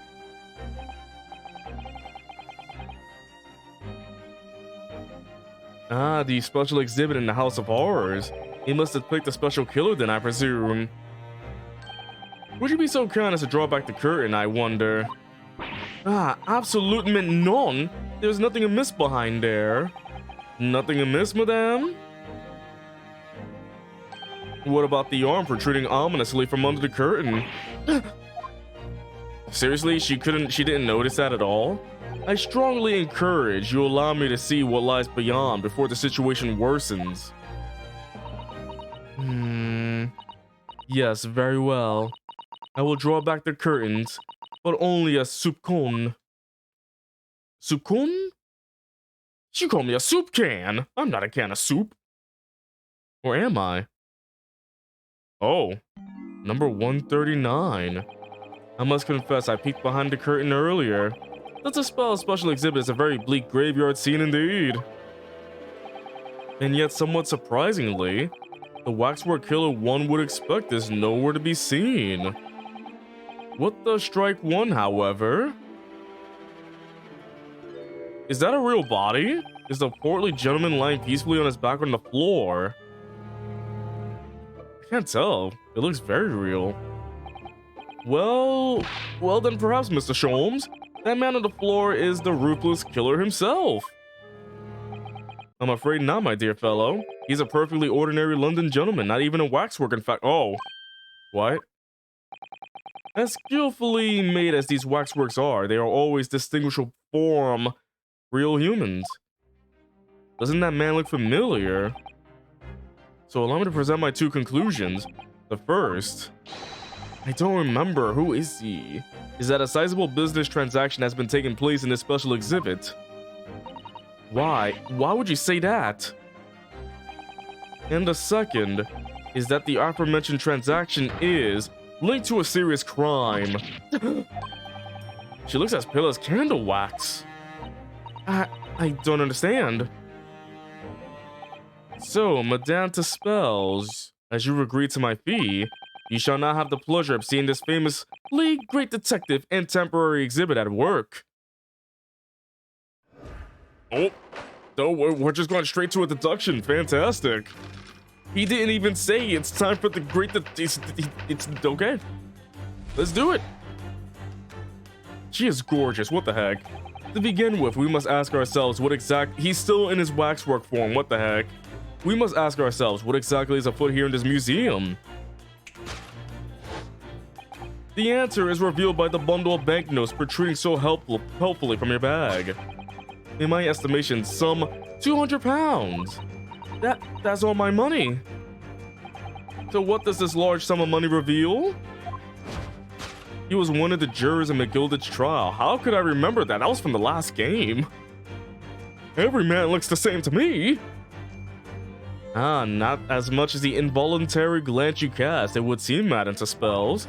Yes, the answer lies where your eyes now fall. The significance of the 200 pounds is revealed by that public notice. Okay, and even that's way too confusing. Waxwork for sale? Your business has hit hard times, it would seem. Oh. In short, imagine not paying attention to the background characters. I don't even pay attention to the people in my chat. Who are you people? You sold the infamous killer the centerpiece of your special exhibit for the sum of 200 pounds. No!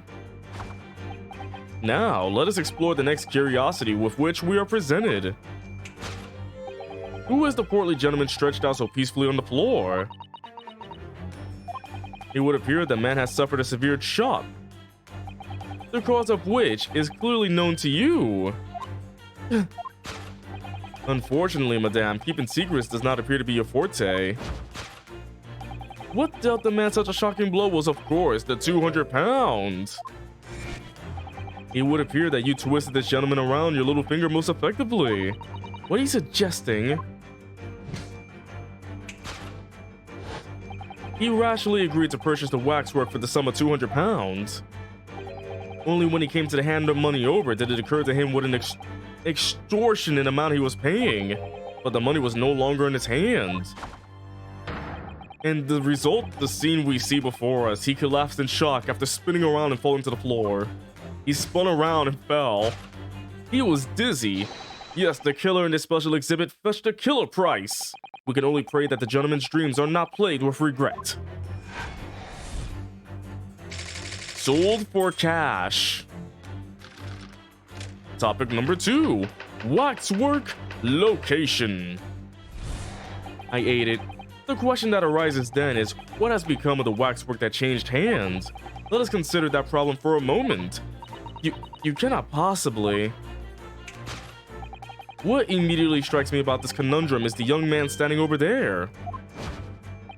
Who is this fellow? To find the answer, we need only observe his neckerchief, such as is worn by policemen as a secret sign to fellow members of the force that a crime is being perpetrated. Yes, this young man is an undercover policeman currently investigating this museum. I know him well, in fact. It's Sergeant John Clay, made of actual clay. What are you talking about? The man's quite a celebrity. He received triple accolades at last year's policing awards. But next, we turn our attention to the old man's before him with a particularly unsightly visage. I've been watching closely and he hasn't moved a muscle, almost in fact as if you were a waxwork. But your reaction only confirms my sus, madame. I noticed that at once, of course. Observe. The telltale sign that instantly proves whether or not this old man is a waxwork is the obvious price tag. Droppant? A tragically low price, you might say. Though perhaps the going rate for aging waxworks riddled with cracks. And yet you sold it to the portly gentleman for an exorbitant 200 pounds. The sort of plucky behavior that's sure to attract the attention of Scotland Yard. Isn't that so, madame? I do not... Yes, the waxwork he sold has already been seized by the police and remains in their custody as we speak. The old man must be reunited with his grave in the special exhibit, and not a moment too soon. Alright, how do we fix this? We gotta fix it. Thus concludes Herlock Sholmes' great deduction of this horrifying puzzle. The Great Deduction Spectacular.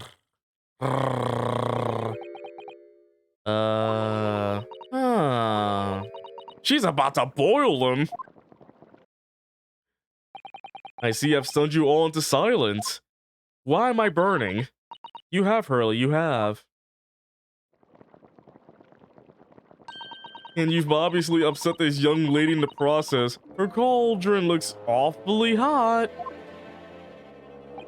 If I could just bring up 1 point, Mr. Sholmes. Ah, the notorious Naruhodo 1 point, and I'm all ears, my dear fellow. According to your deduction, then, the special exhibit featured this old policeman. So that would mean that he's the particularly ruthless murderer, wouldn't it? The killer policeman? Otter Mole. Sorry? It was a mysterious series of murders that rattled the capital only last year. The police rushed to the scene every time, only to find the culprit had disappeared into the aether. And it turned out the culprit was a policeman himself, a senior officer by the name of Otter Mole. Oh, deliciously hot. I've always wanted hot wax to eat. Bleh. So you mean that's who the sinister-looking old man there is supposed to be? Indeed. Sholmes soup. It is a particularly grim face, is it not? Unforgettable, in fact. Yes, I remember that odious countenance only too well. But is 200 pounds a lot of money for a wax model? It would be enough to afford one of the latest steam carriages if that puts things into perspective. So it's quite a lot then. Is there anything else you wish to add?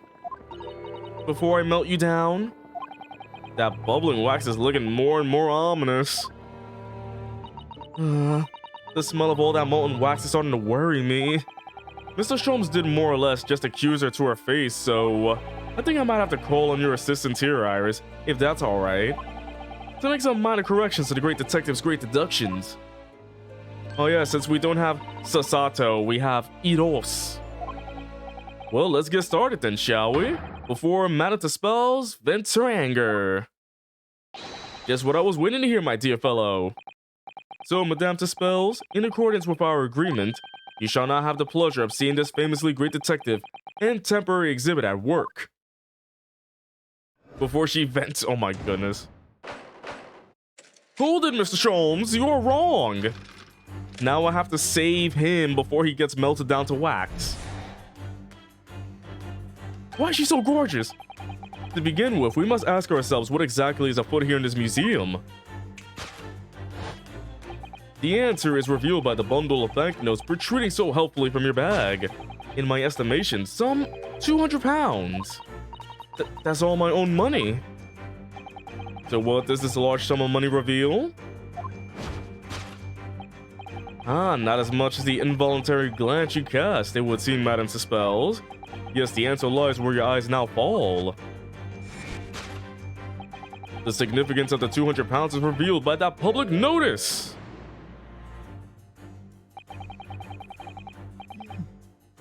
She definitely looked in this direction, it's true. But I'm not sure she sold any of her waxworks even for 200 pounds. Oh?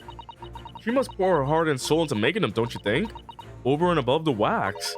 If it were me, I wouldn't sell them for anything. For that much money, I would. But it sounds like that makes me a bad person. Anybody want to buy the sloth suit for 200 pounds? I'll sell this for 200 pounds. Well, anyway, I wonder if the 200 pounds could have some other significance.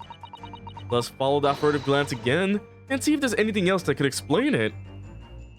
Let's look around. Oh wow, would you look at that? The note. What's that note doing pinned on the wall there? Oh yes, let's see.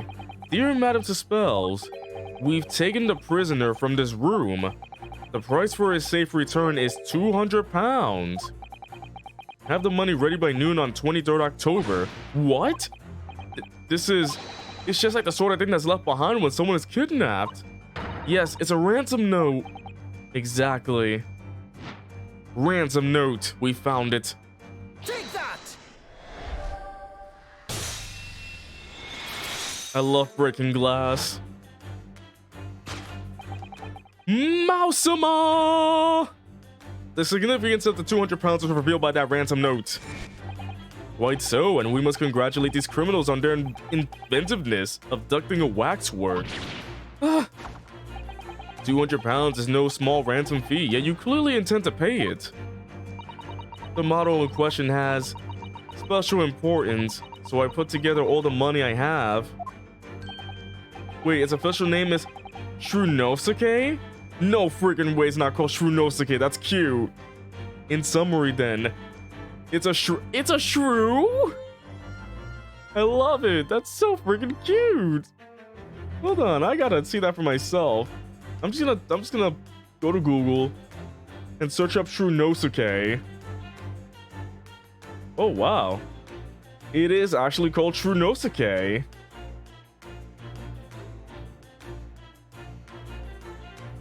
Oh, that is cute though. I love it. I love it so. In summary then, the 200 pounds you have in your handbag is ransom money. Now, let us explore the next curiosity with which we are presented. Who is the portly gentleman stretched out so peacefully on the floor? It would appear the man has suffered a severe shock. The shrew is the most important character, the cause of which is clearly known to you. Unfortunately, madame, keeping secrets does not appear to be your forte. What dealt the man such a shocking blow was, of course, the 200 pounds. So if the waxwork was kidnapped, where does that leave us in terms of who this man is? We could just ask him when he comes around. I think the point of this exercise is to understand the beauty of the deduction process, Iris. Yes, you're right. Really trying so hard, we mustn't let him down. Well, there's little doubt that he suffered a shock. That much seems clear. But in that case, what's Madame Suspels trying to hide? Let's have a closer look around. What's she trying to hide? Oh no! The hand of Madame. This is just Madame Suspels' right hand, isn't it? Like, we literally walked behind her and are like, huh, Iris, come over here. Look at her hand. She's there just holding it still like, guys, why are you looking at my hand? Look at her hand. It is a hand. It must be. I can clearly see her left hand after all. Oh, but wait a minute. This is a left hand as well. Look. Don't say such creepy things, Iris, please. And it seems very stiff too. In fact, it's really hard. You mean it's made of wax? The waxwork hand. Oh wait, long hair braid. I love that's a freaking thing to like. Can we inspect that? But Dancer Spells has very long hair, doesn't she? Yes, but you couldn't tell looking at her from the front. You know, it looks rather like a whip, don't you think? The sort of whip that could have floored the gentleman with a single crack. That seems a little far-fetched, even for you, Runo. Imagine. So it might be the hand.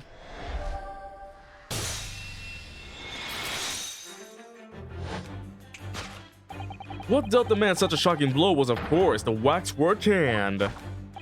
Indeed, with a solid waxwork limb, one could deliver a very substantial blow. How could you? The hand protruding from the bottom of your cape. It ought to be a right hand, but closer inspection reveals that in fact it's a left hand.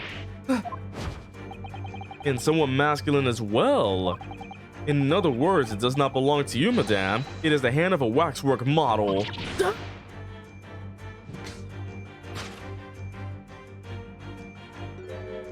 Oh, how did she hide that behind her? What the flip? That's a big arm. Some of the visitors to my museum can be troublesome. They meddle with the exhibits and cause damage. So you mean that arm? Yes, this gentleman saw fit to try to remove it as a souvenir.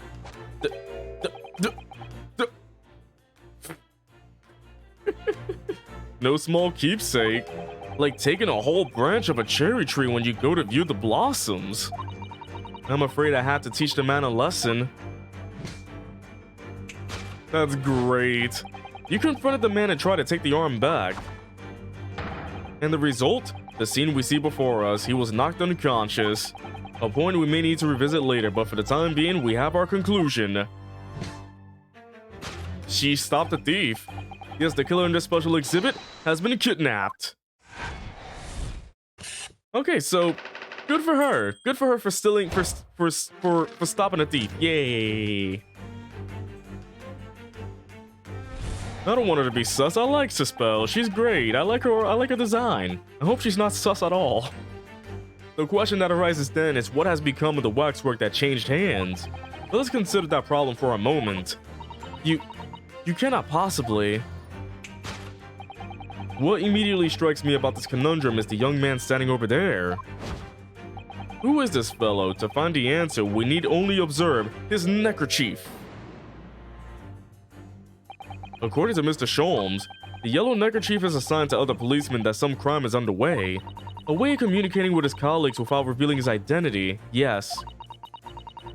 All the time during her appearance, you were like, please don't be a murderer, I like you. She is cool, I like his design. It's a secret that's closely guarded by Scotland Yard, that Mr. Sholmes didn't hesitate to give away. Well, uncovering secrets isn't any true detective's nature, of course.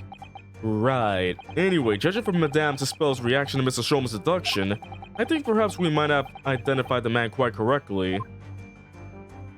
Observe some... his shoulder stub. What the?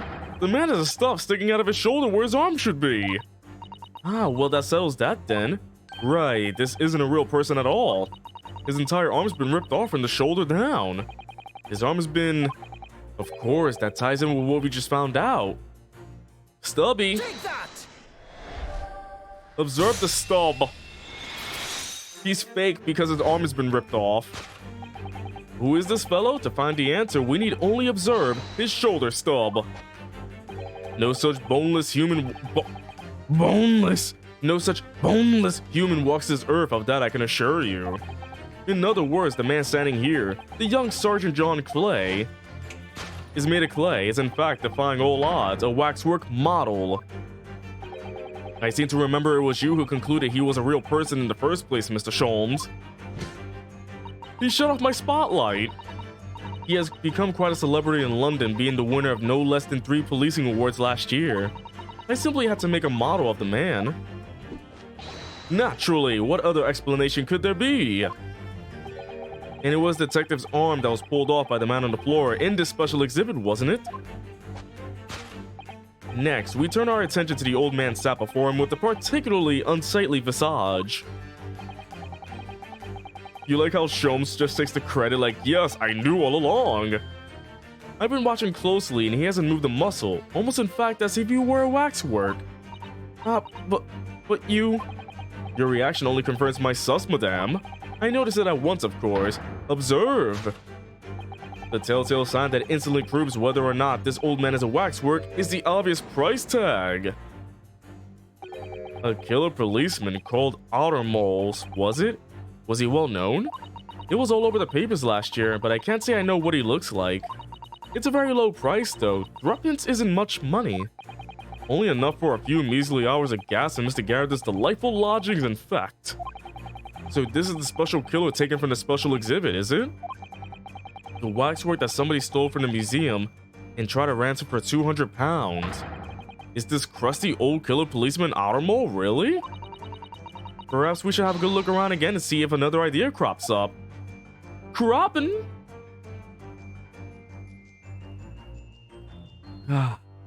Water. Yep.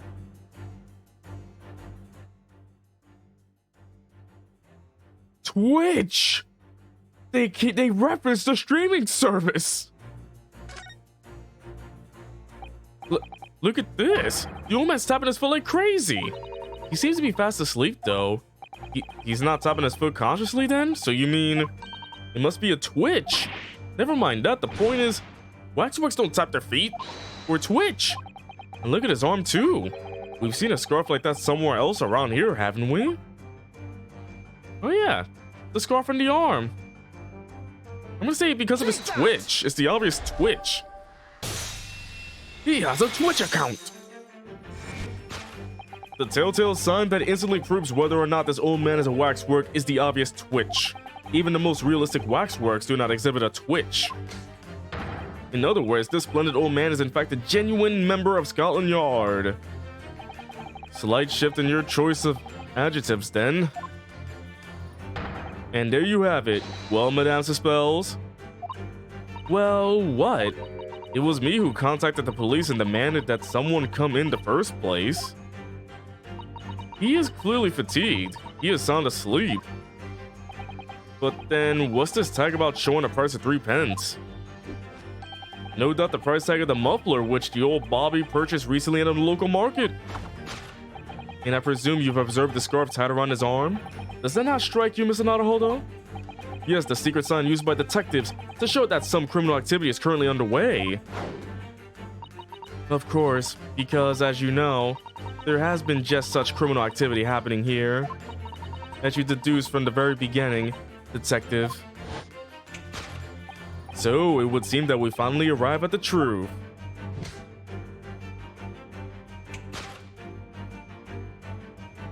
The waxwork of the especially ruthless killer from the special exhibit has been kidnapped.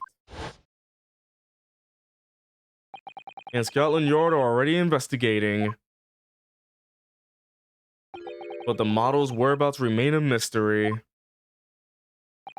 Thus concludes Herlock Sholmes' great deduction of this horrifying puzzle. I did all the work! Solved? What do you mean solved? It's still a mystery. It's not solved. Elementary! Wasn't solved. It's still a mystery. A mystery doesn't mean it's solved. Oh well. All sorts of people visit my museum here. Men and women, young and old. Sometimes they drop in just for a short time on their way back from the pub. I welcome them all. But if anyone tries to damage my exhibit, I do not take it lightly. Anyway. Aw. Your great deduction was even more enchanting than I had been led to believe. I love her. She's great. It was a pleasure, my dear madame. I'm gratified that you enjoyed the spectacle. And as for your rough customer, I've no doubt he'll regain consciousness shortly and return home. What concerns me more is the waxwork from the special display, if it was indeed genuinely abducted. Yes, tragically, it was. then I would ask you to recount to us the events surrounding the stolen waxwork, in as much detail as possible, if you please. Very well. But after I have told you what I know, I must insist that you return to your work.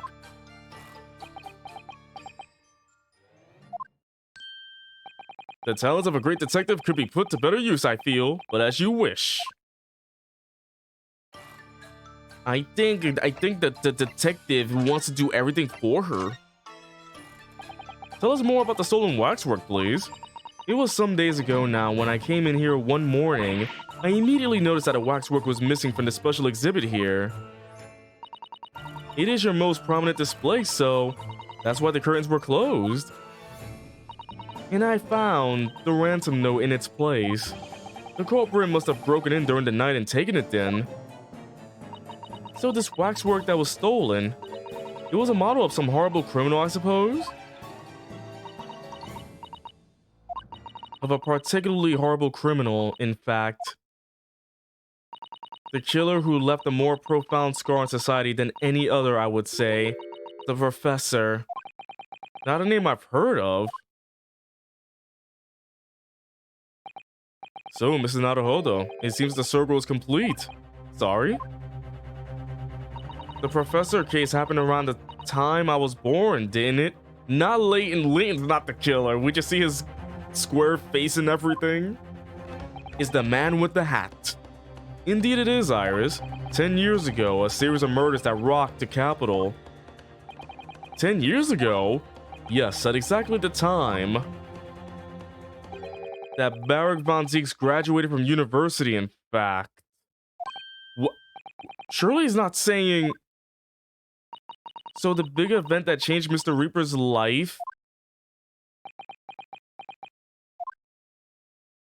As you surmised, it was a Professor case. Who was this Professor then? Oh, we are getting closer to finding this out. It was a series of gruesome murders that had all of London gripped in terror a decade ago. After 5 victims were killed, the man was arrested and put to death. And now he's immortalized here in wax for all Londoners to admire and enjoy. Though of course, he happens to be absent at present on account of the abduction. But I don't understand. How's all of this related to Lord von Zieks? You must first understand, my dear fellow, why is it that the Professor earned such infamy?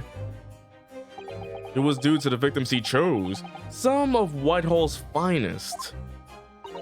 What do you mean, Hurley? Those murdered by the Professor were some of the highest members of the British aristocracy. Members of the nobility, even royalty. It sent shockwaves through the country's administration. Members of the... Wait, of course! What Professor Harebrained said. Lord von Zieks is from a family with noble blood. Oh gosh. It was the 5th victim that led to the Professor's arrest.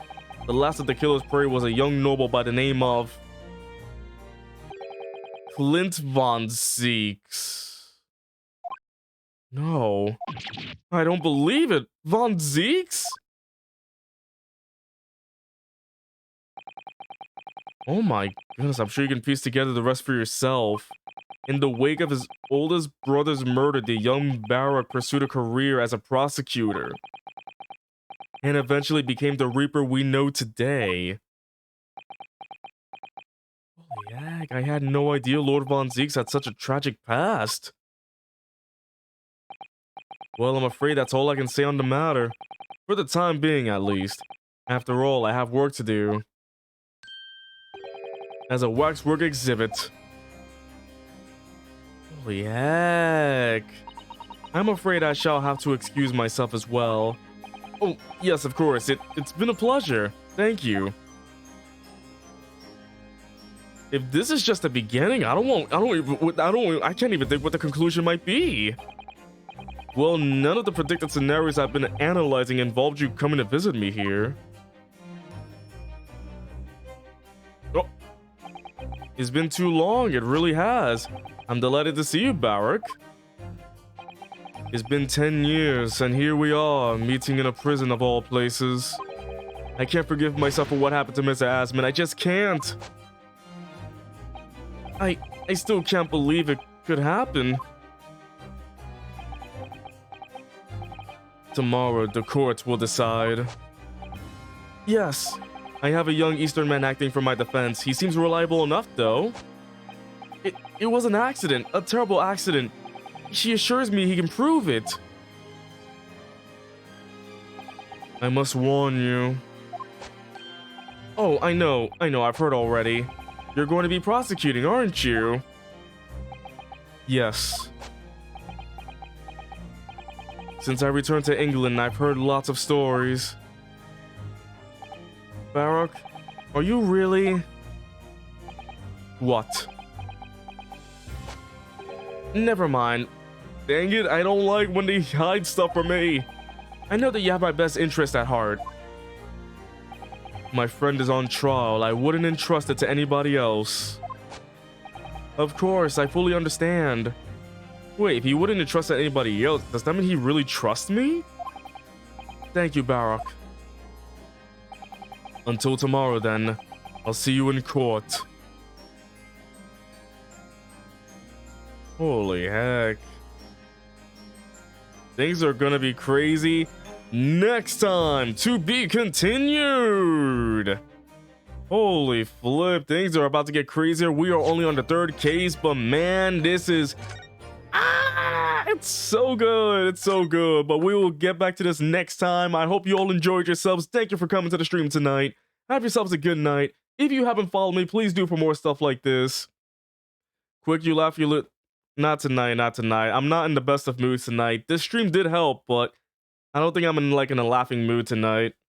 I just want to chill tonight, but who knows, maybe tomorrow. I will be back tomorrow for another Nuzlocke stream, so I'll catch you all tomorrow for more Fire Red Nuzlocke. And then, maybe you laugh, you listen at the end, but we'll see, alright? Catch you tomorrow, everybody. Bye-bye!